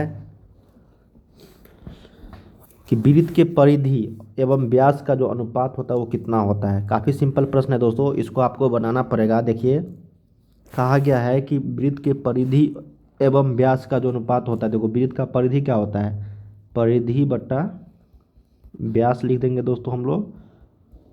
परिधि होता है 2πr और व्यास होता है दोस्तों त्रिज्या का 2 गुना। तो आर त्रिज्या होगा तो 2 गुना कितना होगा 2 × r। तो 2r और ये 2r कट जाएगा तो बचेगा कितना π/1 दोस्तों। तो ये π/1 इसका अनुपात हो जाएगा परिधि और व्यास का। सिंपल था दोस्तों ये प्रश्न, π/1 के बराबर हो जाएगा, मतलब π/1 के बराबर। ठीक है, चलिए अगला प्रश्न है दोस्तों हमारा 10 नंबर। कहा गया है कि प्रथम 5 विषम संख्याओं का जो माध्य होगा वो कितना होगा। तो प्रथम 5 विषम संख्याओं का माध्य की अगर बात करें दोस्तों, तो हम लोग क्या करेंगे यहाँ पे, प्रथम 5 विषम संख्याओं का मान। तो मान लेते हैं दोस्तों प्रथम 5 विषम संख्या आपका कितना हो जाएगा, एक n हो जाएगा दोस्तों, है ना। तो इसी तरीके से हम लोग मान लो कि टोटल कितने विषम संख्या है, तो 5 विषम संख्या है भाई। तो चलिए हम लोग निकालते हैं दोस्तों। तो मान लेते हैं पहला विषम संख्या 1 है, उसके बाद 3 है दोस्तों, उसके बाद कितना है 3 है, उसके बाद 5 है, उसके बाद 7 है, उसके बाद 9 है। इस सभी को क्या कर देंगे, जोड़ देंगे माध्य निकालने के लिए। ठीक है ना, और ये बट्टा में 5 कर देंगे। तो इसका मान 25/5, तो इसका मान कितना आ जाएगा दोस्तों 5।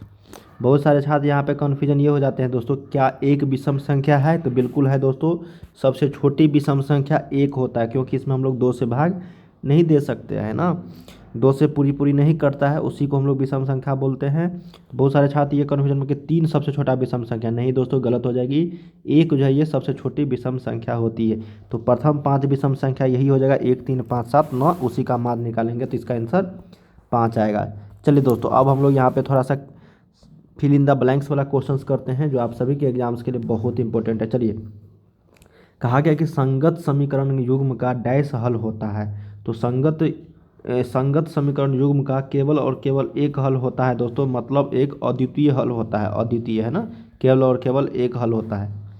ये क्वेश्चन है दोस्तों कि यदि b² - 4ac बराबर 4ac मतलब ग्रेटर देन इक्वल टू 0 है, तो इसके जो मूल होंगे वो वास्तविक और असमान होंगे। क्या होंगे दोस्तों, वास्तविक और भिन्न या फिर असमान, वास्तविक और भिन्न होंगे। ठीक है, चलिए अगला प्रश्न देखते हैं कि अर्धवृत्त की परिमिति जो होती है दोस्तों वो क्या होता है। तो अर्धवृत्त की जो परिधि होती है वो πr के बराबर होता है ना, क्योंकि देखो वृत्त की परिधि तो 2πr होगा, उसका अगर परिधि निकालेंगे अर्धवृत्त का तो ये बट्टा में 2 आ जाएगा, तो ये πr के बराबर हो जाएगा। ठीक है, चलिए अगला कहा गया दोस्तों कि संचय बारंबारता वक्र को हम लोग क्या कहा जाता है? संचय बारंबारता वक्र को हम लोग कहते हैं दोस्तों त्वरण। क्या बोलते हैं? त्वरण। अगला है दोस्तों कि cos square 17 degree minus sine square 73 degree का जो मान होगा वो कितना होगा? तो cos square 17 degree minus sine square 73 degree का जो मान होगा दोस्तों वो आपको हो जाएगा यहाँ पे 0 के बराबर। क्यों? क्योंकि देखो अगर कॉस स्क्वायर 17 को अगर साइन में बदलेंगे दोस्तों तो ये हो जाएगा साइन स्क्वायर 73 डिग्री। अब माइनस यहाँ पे पहले से है साइन स्क्वायर 73 डिग्री, तो ये दोनों प्लस माइनस आपस में कट जाएगा तो 0 हो जाएगी। ये क्यों बदला माइनस साइन में दोस्तों? क्योंकि हम लोग कॉस स्क्वायर 17 डिग्री को बदलेंगे कॉस 90 माइनस थीटा, तो ये साइन थीटा के बराबर हो जाएगी।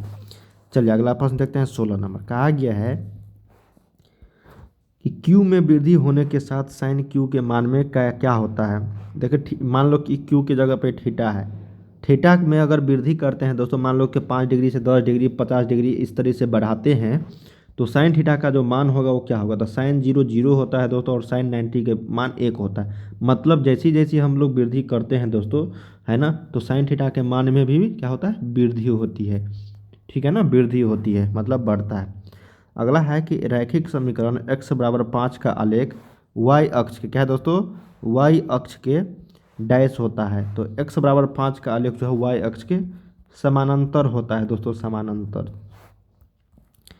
अगला प्रश्न है दोस्तों, कहा गया है आपको यदि AP का प्रथम पद A है सार्वंतर D है तो SN का मान क्या होगा? है ना, तो सिंपल है दोस्तों, इसका फार्मूला हम लोग जानते हैं। SN बराबर n/2 into 2A plus n-1 into D होता है। यही फार्मूला होता है दोस्तों, है ना, n/2 into 2A plus n-1 into D. इसके जगह पे यही लिखना है। यदि AP का प्रथम पद A है और सार्वंतर D हो तो SN मतलब n पदों का योग यहाँ पे बताया गया, तो यही आंसर हो जाएगी। अब अगला प्रश्न है कि सभी समबाहु त्रिभुज होते हैं, तो सभी समबाहु त्रिभुज जो होते हैं दोस्तों आपस में क्या होते हैं? समरूप होते हैं। क्या होते हैं? तो समरूप होते हैं, है ना, क्योंकि इसमें सारे भुजा और कोण आपस में बराबर होते हैं तो ये समरूप कहलाएंगे। अगला प्रश्न है दोस्तों कि परिमेय और अपरिमेय संख्याओं गुणनफल क्या होता है? तो परिमेय और अपरिमेय संख्याओं गुणनफल हमेशा दोस्तों अपरिमेय होगा, है ना, हमेशा अपरिमेय ही होगा। देखो ना, 4 और √5 को अगर मल्टीप्लाई करोगे तो क्या होगा? 4√5 एक अपरिमेय संख्या होगा। तो हमेशा दोस्तों जितने भी परिमेय और अपरिमेय संख्या है आपस में मल्टीप्लाई करने के बाद वो आपको अपरिमेय ही कहलाता है। तो दोस्तों हम लोगों ने यहाँ तक कर रखा है। अब हम लोग शॉर्ट टाइप क्वेश्चन अगले वीडियोज में कवर करेंगे, इसलिए दोस्तों चैनल को सब्सक्राइब कर लीजिएगा ताकि हम लोग जैसे ही इसका शॉर्ट टाइप क्वेश्चन लेकर आएंगे तो नोटिफिकेशन दोस्तों आपको मिलते रहेंगे।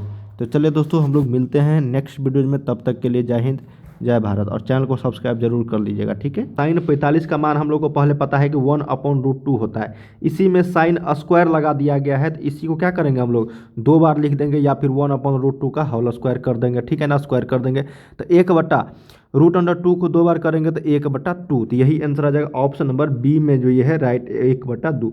साइन स्क्वायर 45 का मान कितना होगा? 1/2। साइन 45 का मान कितना होता है? 1/√2, उसी का 2 बार मल्टीप्लाई कर देंगे तो स्क्वायर का मान निकल जाएगा तो 1/2। ठीक है। चलिए अगला प्रश्न देखते हैं।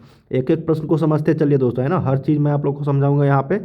निम्नलिखित में से कौन परिमेय संख्या, एक भी डॉट नहीं रहना चाहिए मैथमेटिक्स में, ठीक है ना। निम्नलिखित में से कौन परिमेय संख्या है? तो अब बताइए दोस्तों, जिसको हम लोग P/Q के रूप में लिख सकते हैं, है ना, और जिसको हम लोग जिसका पूर्ण वर्ग निकाला जा सके, जिसका पूर्ण वर्ग निकाला जा सके उसी को हम लोग क्या बोलते हैं? परिमेय संख्या। ठीक है ना। तो अब देखिए 49/101, 49 का तो निकाल लेंगे लेकिन 101 का नहीं निकलेगा तो ये अपरिमेय संख्या हो जाएगा। अब देखिए 32/64 है दोस्तों, तो 32 का नहीं निकलेगा लेकिन 64 का निकल जाएगा तो ये गलत हो जाएगी, अपरिमेय संख्या। अब 81 और 91 है दोस्तों, है ना। अब देखिए दोस्तों यहाँ पे क्या है 81 और 91, तो 81 का क्या होगा 9, 91 का नहीं बनेगा तो इसको भी काट देंगे। अब देखिए 98 का भी नहीं निकलेगा, 128 का भी, लेकिन इसको हम लोग कटा तो सकते हैं ना, 49 दूनी 98 और 64 दूनी 128, है ना। तो ये आ गया √49/64, तो ये 7/8 है ना। √49 का कितना होता है 7 और √64 का आता है ये 7/8 कौन सा संख्या है? तो परिमेय संख्या। यही आंसर हो जाएगा ऑप्शन नंबर आपका डी जो यहाँ पे करेक्ट हो जाएगी। ठीक है दोस्तों, चलिए अगला प्रश्न की ओर बात करते हैं। कोई भी दिक्कत नहीं होनी चाहिए, अगर डाउट रहता है तो आप नीचे कमेंट में जरूर बता देना, ठीक है ना। चलिए तीसरा नंबर क्वेश्चन देखते हैं कि sine square theta plus cos square theta का जो मान होता है वो किसके बराबर होता है? तो sine square theta plus cos square theta जो होता है दोस्तों ये आपका 1 के बराबर होता है ना, पता है ना। साइन स्क्वायर थीटा है अब प्लस आपको यहाँ पे cos स्क्वायर थीटा का मान 1। अब थीटा के जगह पे कितना रखेंगे दोस्तों, यहाँ पे हम लोग 45 डिग्री, क्या रखेंगे 45 डिग्री, ठीक है, तभी इसका मान 1 आएगा, ठीक है ना। चलिए अगले प्रश्न की ओर हम लोग बढ़ रहे हैं। 3 का यहाँ पे सी हो जाएगा आंसर। 4 नंबर है दोस्तों कि -2,2 मतलब बिंदु है -2,2 किस पाद में होगा।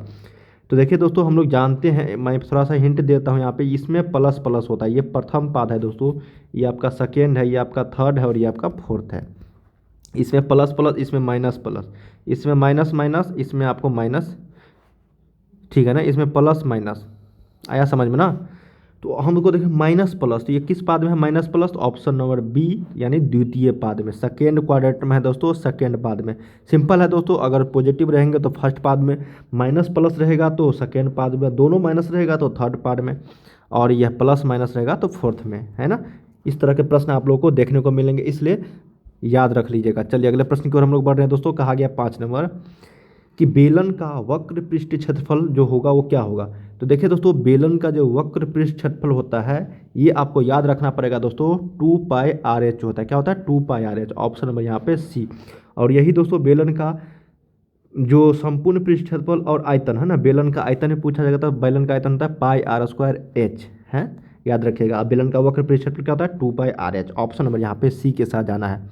अगले प्रश्न की ओर बात करें 6 नंबर कि निम्नलिखित में से कौन द्विघात समीकरण नहीं है। अब 4 ऑप्शन दिए गए हैं दोस्तों, यहाँ पे द्विघात समीकरण हमको पहचाना है कि नहीं है। तो काफ़ी सिंपल प्रश्न है दोस्तों, देखिए देखने ही से लग रहा है, जिस द्विघात समीकरण का मतलब क्या हो गया, जिसका घात 2 होगा उसी को हम लोग द्विघात समीकरण बोलेंगे, ठीक है ना।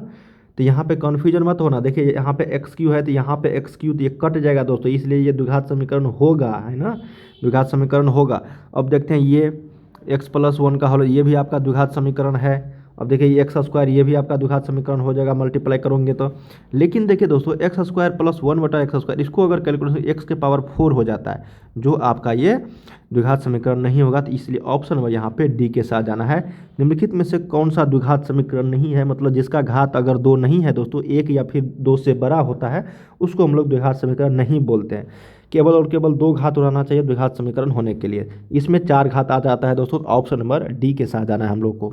अगला प्रश्न 7 नंबर कहा गया दोस्तों कि यदि त्रिभुज ABC में AC² बराबर AB² + BC² हो तो कोण बी का मान, देखने ही से लग रहा है दोस्तों ये आपको समकोण त्रिभुज है पाइथागोरस प्रमेय पे, है ना। तो कोण बी का मान डायरेक्ट आप लोग को याद रखना 90 डिग्री होगी। जब भी आप लोग को कर्ण का स्क्वायर बराबर होगा लंब स्क्वायर, है ना, प्लस आपको आधार स्क्वायर, हमेशा समझना कि आपको मान 1 डिग्री, एक कोण का मान यहाँ पे 90 डिग्री होगी। जो यहाँ पे कोण बी का मान पूछा गया तो वही 90 डिग्री होगी। तो ऑप्शन नंबर यहाँ पे हमको सी के साथ जाना है, ठीक है, 7 का सी।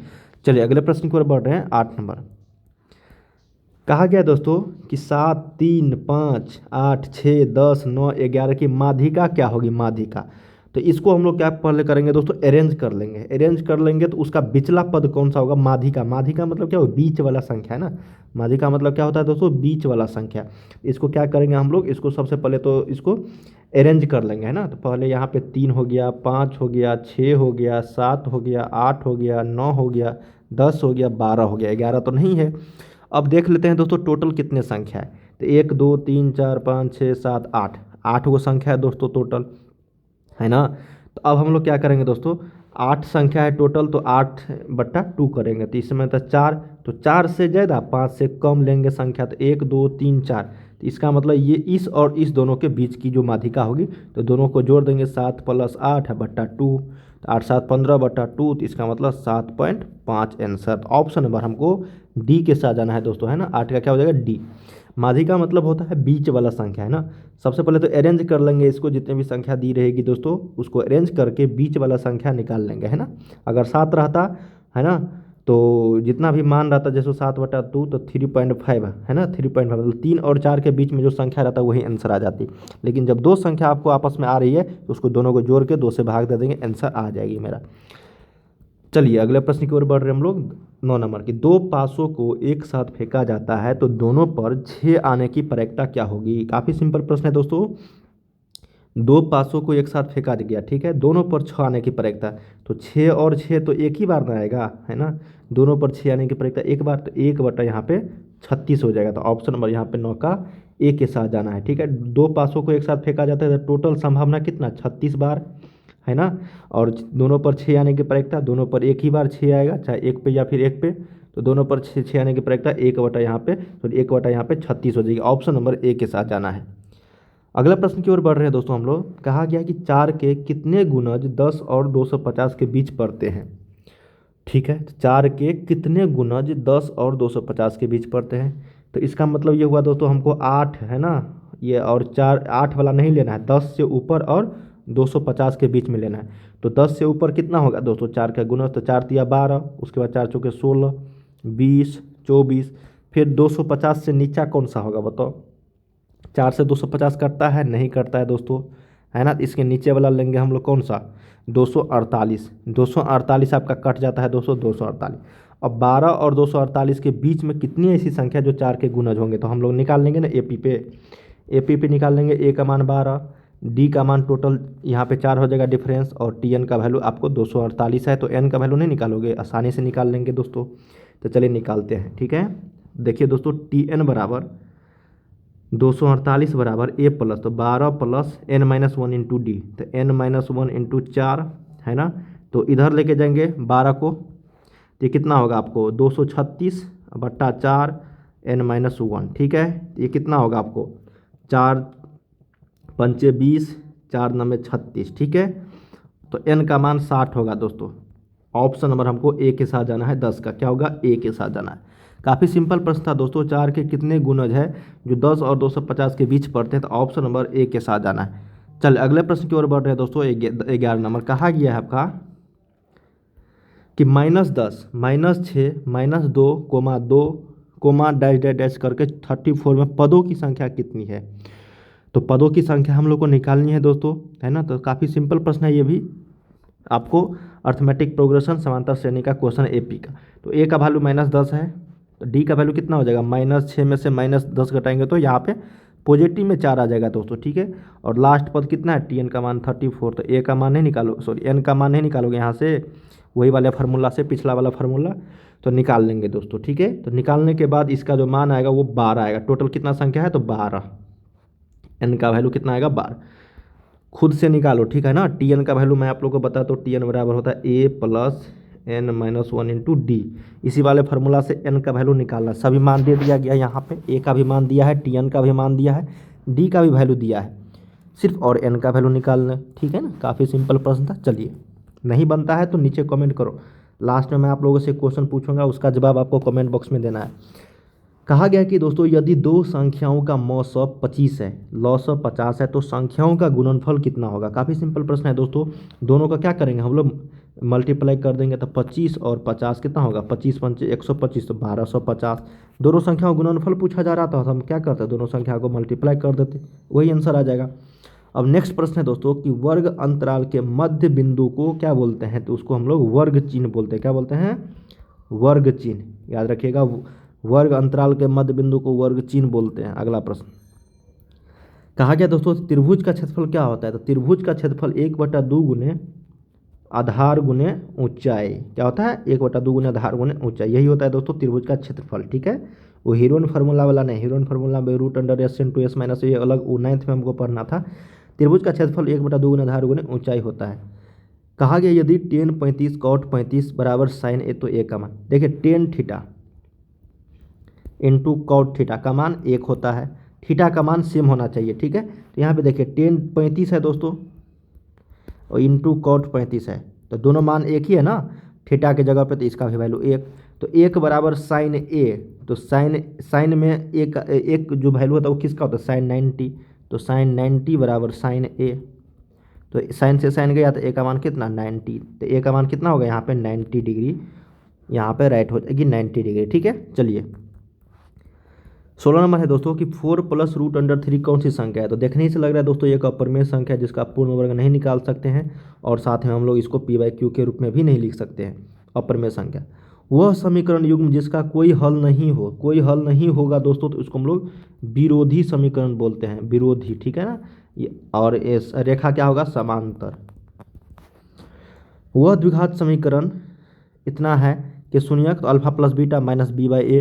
तो माइनस बी के जगह पे कितना है दोस्तों, माइनस बी के जगह पे माइनस माइनस 5/7, इसका मतलब 5/7 इज द राइट आंसर। ठीक है, इसका राइट आंसर क्या होगा दोस्तों, 5/7। चलिए अगला प्रश्न देखते हैं। कहा गया दोस्तों आपको कि दो बहुभुज समरूप होते हैं यदि उनके संगत कोण बराबर हो तथा संगत भुजाएं क्या हो आपस में, संगत भुजाएं समानुपाती हो। ठीक है, संगत कोण बराबर, संगत भुजाएं समानुपाती, तभी वो दो बहुभुज समरूप होंगे। 20 नंबर है, यदि P x square plus Q तो क्यू स्क्वायर माइनस 4PR को क्या कहा जाता है, तो क्या बोलते हैं दोस्तों हम लोग, विवेचक बोलते हैं। क्या बोलते हैं, विवेचक।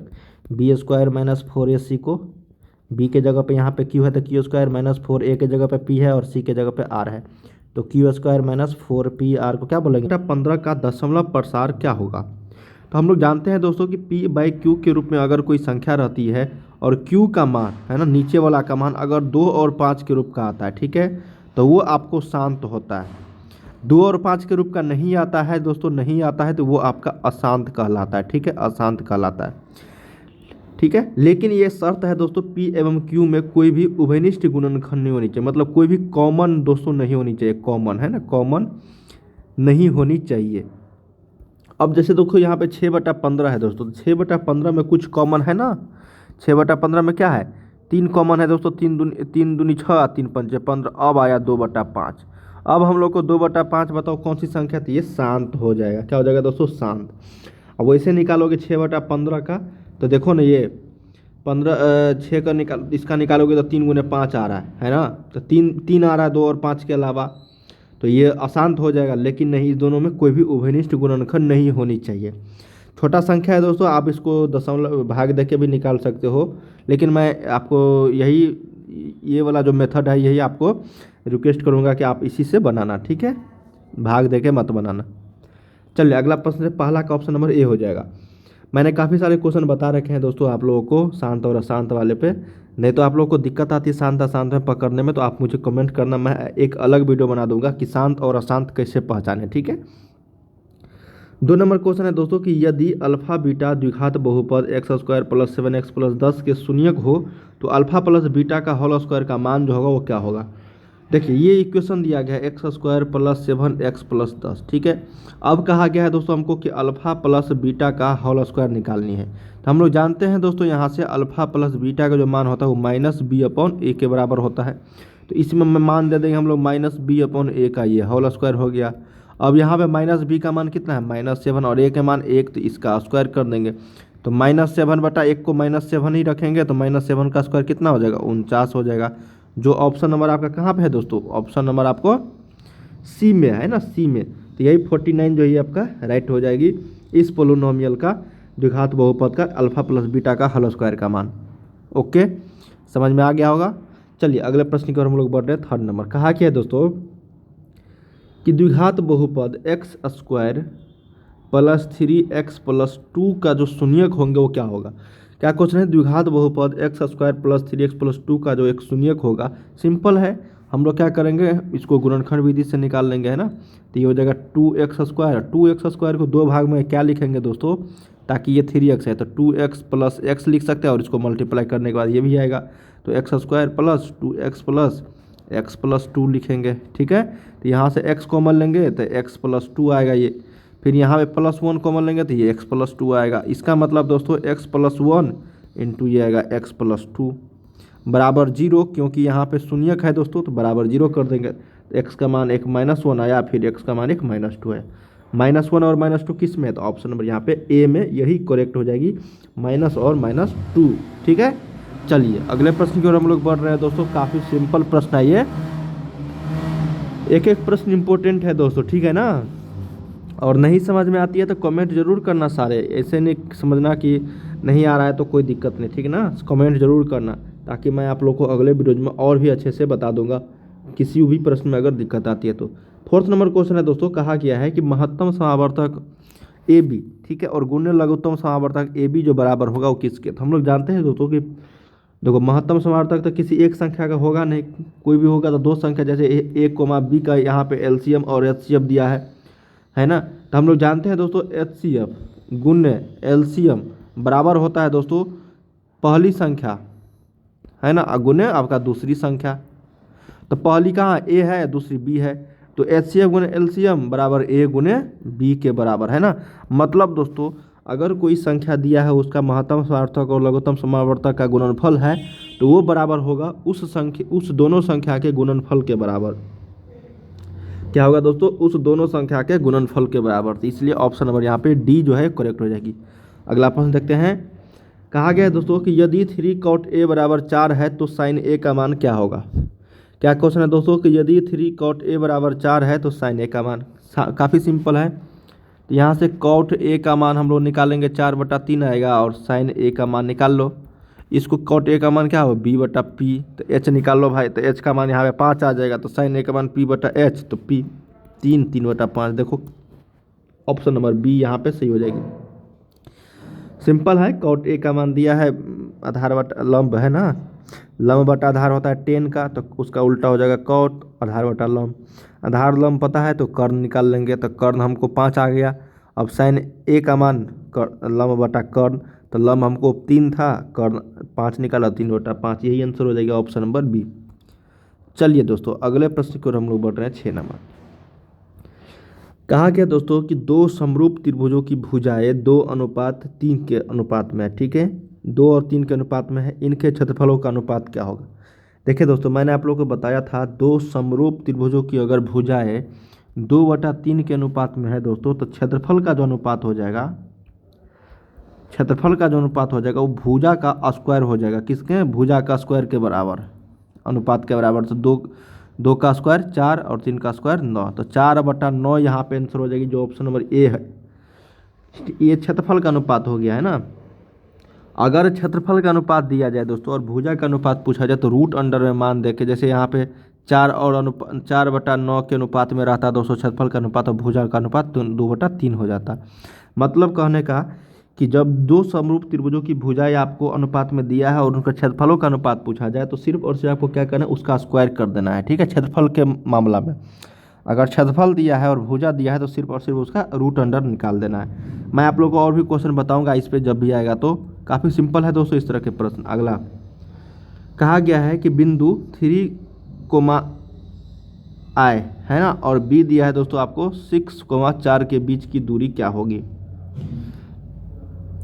ये 3,1 है दोस्तों है ना, 3,1 है, और ये जो B है दोस्तों 6,4 है, तो इसके बीच की दूरी हम लोग को निकालना है। ये 3,1 है, इसको थोड़ा सा कैलकुलेशन कर लो, तो बीच की दूरी हम लोग निकाल लेंगे दोस्तों। दूरी सूत्र से क्या होगा बताओ, x2 - x1, तो 6 में से 3 गया कितना, 3 का स्क्वायर, प्लस 4 में से गया 3 का स्क्वायर, तो ये रूट अंडर 18 आ गया दोस्तों। रूट अंडर 18 का अगर वैल्यू निकालोगे तो कितना आएगा, रूट अंडर 18 का वैल्यू निकालोगे दोस्तों तो ये 3√2 आएगा। कैसे, तो 18 का निकाल लो, 3 होगा, 3 × 18 3, हाँ, तो 3√2 ऑप्शन नंबर यहाँ पे डी ये सही हो जाएगी।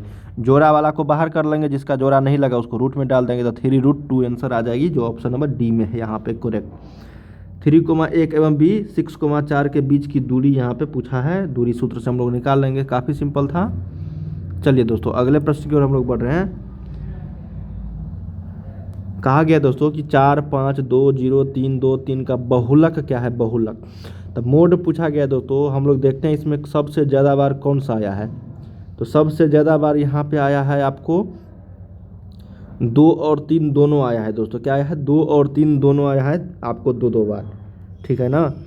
तो 2 और 3 जब भी आए दोस्तों इस तरह के सवाल में हम लोग को पहले माध्यिका, बहुलक और ये आपको माध्य निकालना पड़ेगा, ठीक है। थोड़ा सा कैलकुलेशन लंबा हो जाएगा दोस्तों, है ना।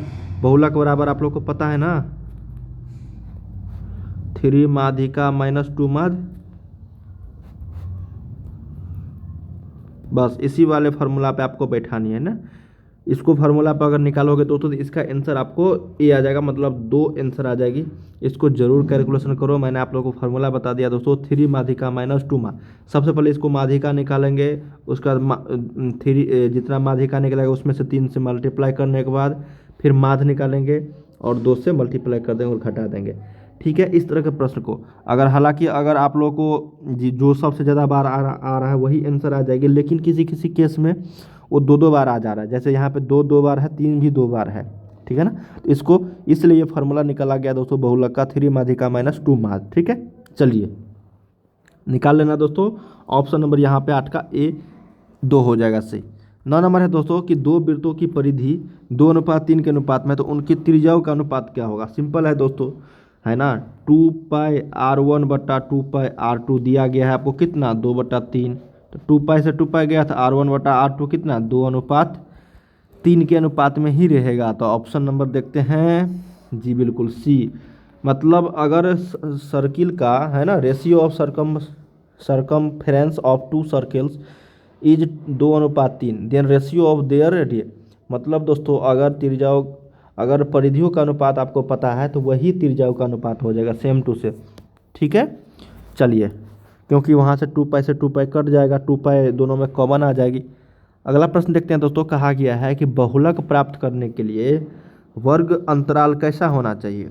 तो बहुलक प्राप्त करने के लिए वर्ग अंतराल समान होना चाहिए, ठीक है ना। Option number A equal. अब हम लोग चलिए कुछ इंपॉर्टेंट क्वेश्चन देखते हैं दोस्तों, जो आप सभी के यहाँ पे पूछा जाएगा ऑप्शन में, लेकिन हालांकि मैं आपको बता रहा हूँ फिल इन द ब्लैंक। कहा गया कि 3 बिंदु संरेख होंगे यदि त्रिभुज का क्षेत्रफल क्या होगा 0, है ना। जब 0 होता है दोस्तों त्रिभुज का क्षेत्रफल, तो वो बिंदु क्या होता है संरेख होता है। अब बताओ 22/7 कौन सी संख्या है, 22/7 परिमेय संख्या है, न कि अपरिमेय, है ना, परिमेय संख्या है दोस्तों। और पाई का मान पाई अपरिमेय संख्या है, पाई एक अपरिमेय संख्या है, लेकिन 22/7 इसका जो मान होता है वो आपका परिमेय संख्या, याद रखिएगा, ठीक है।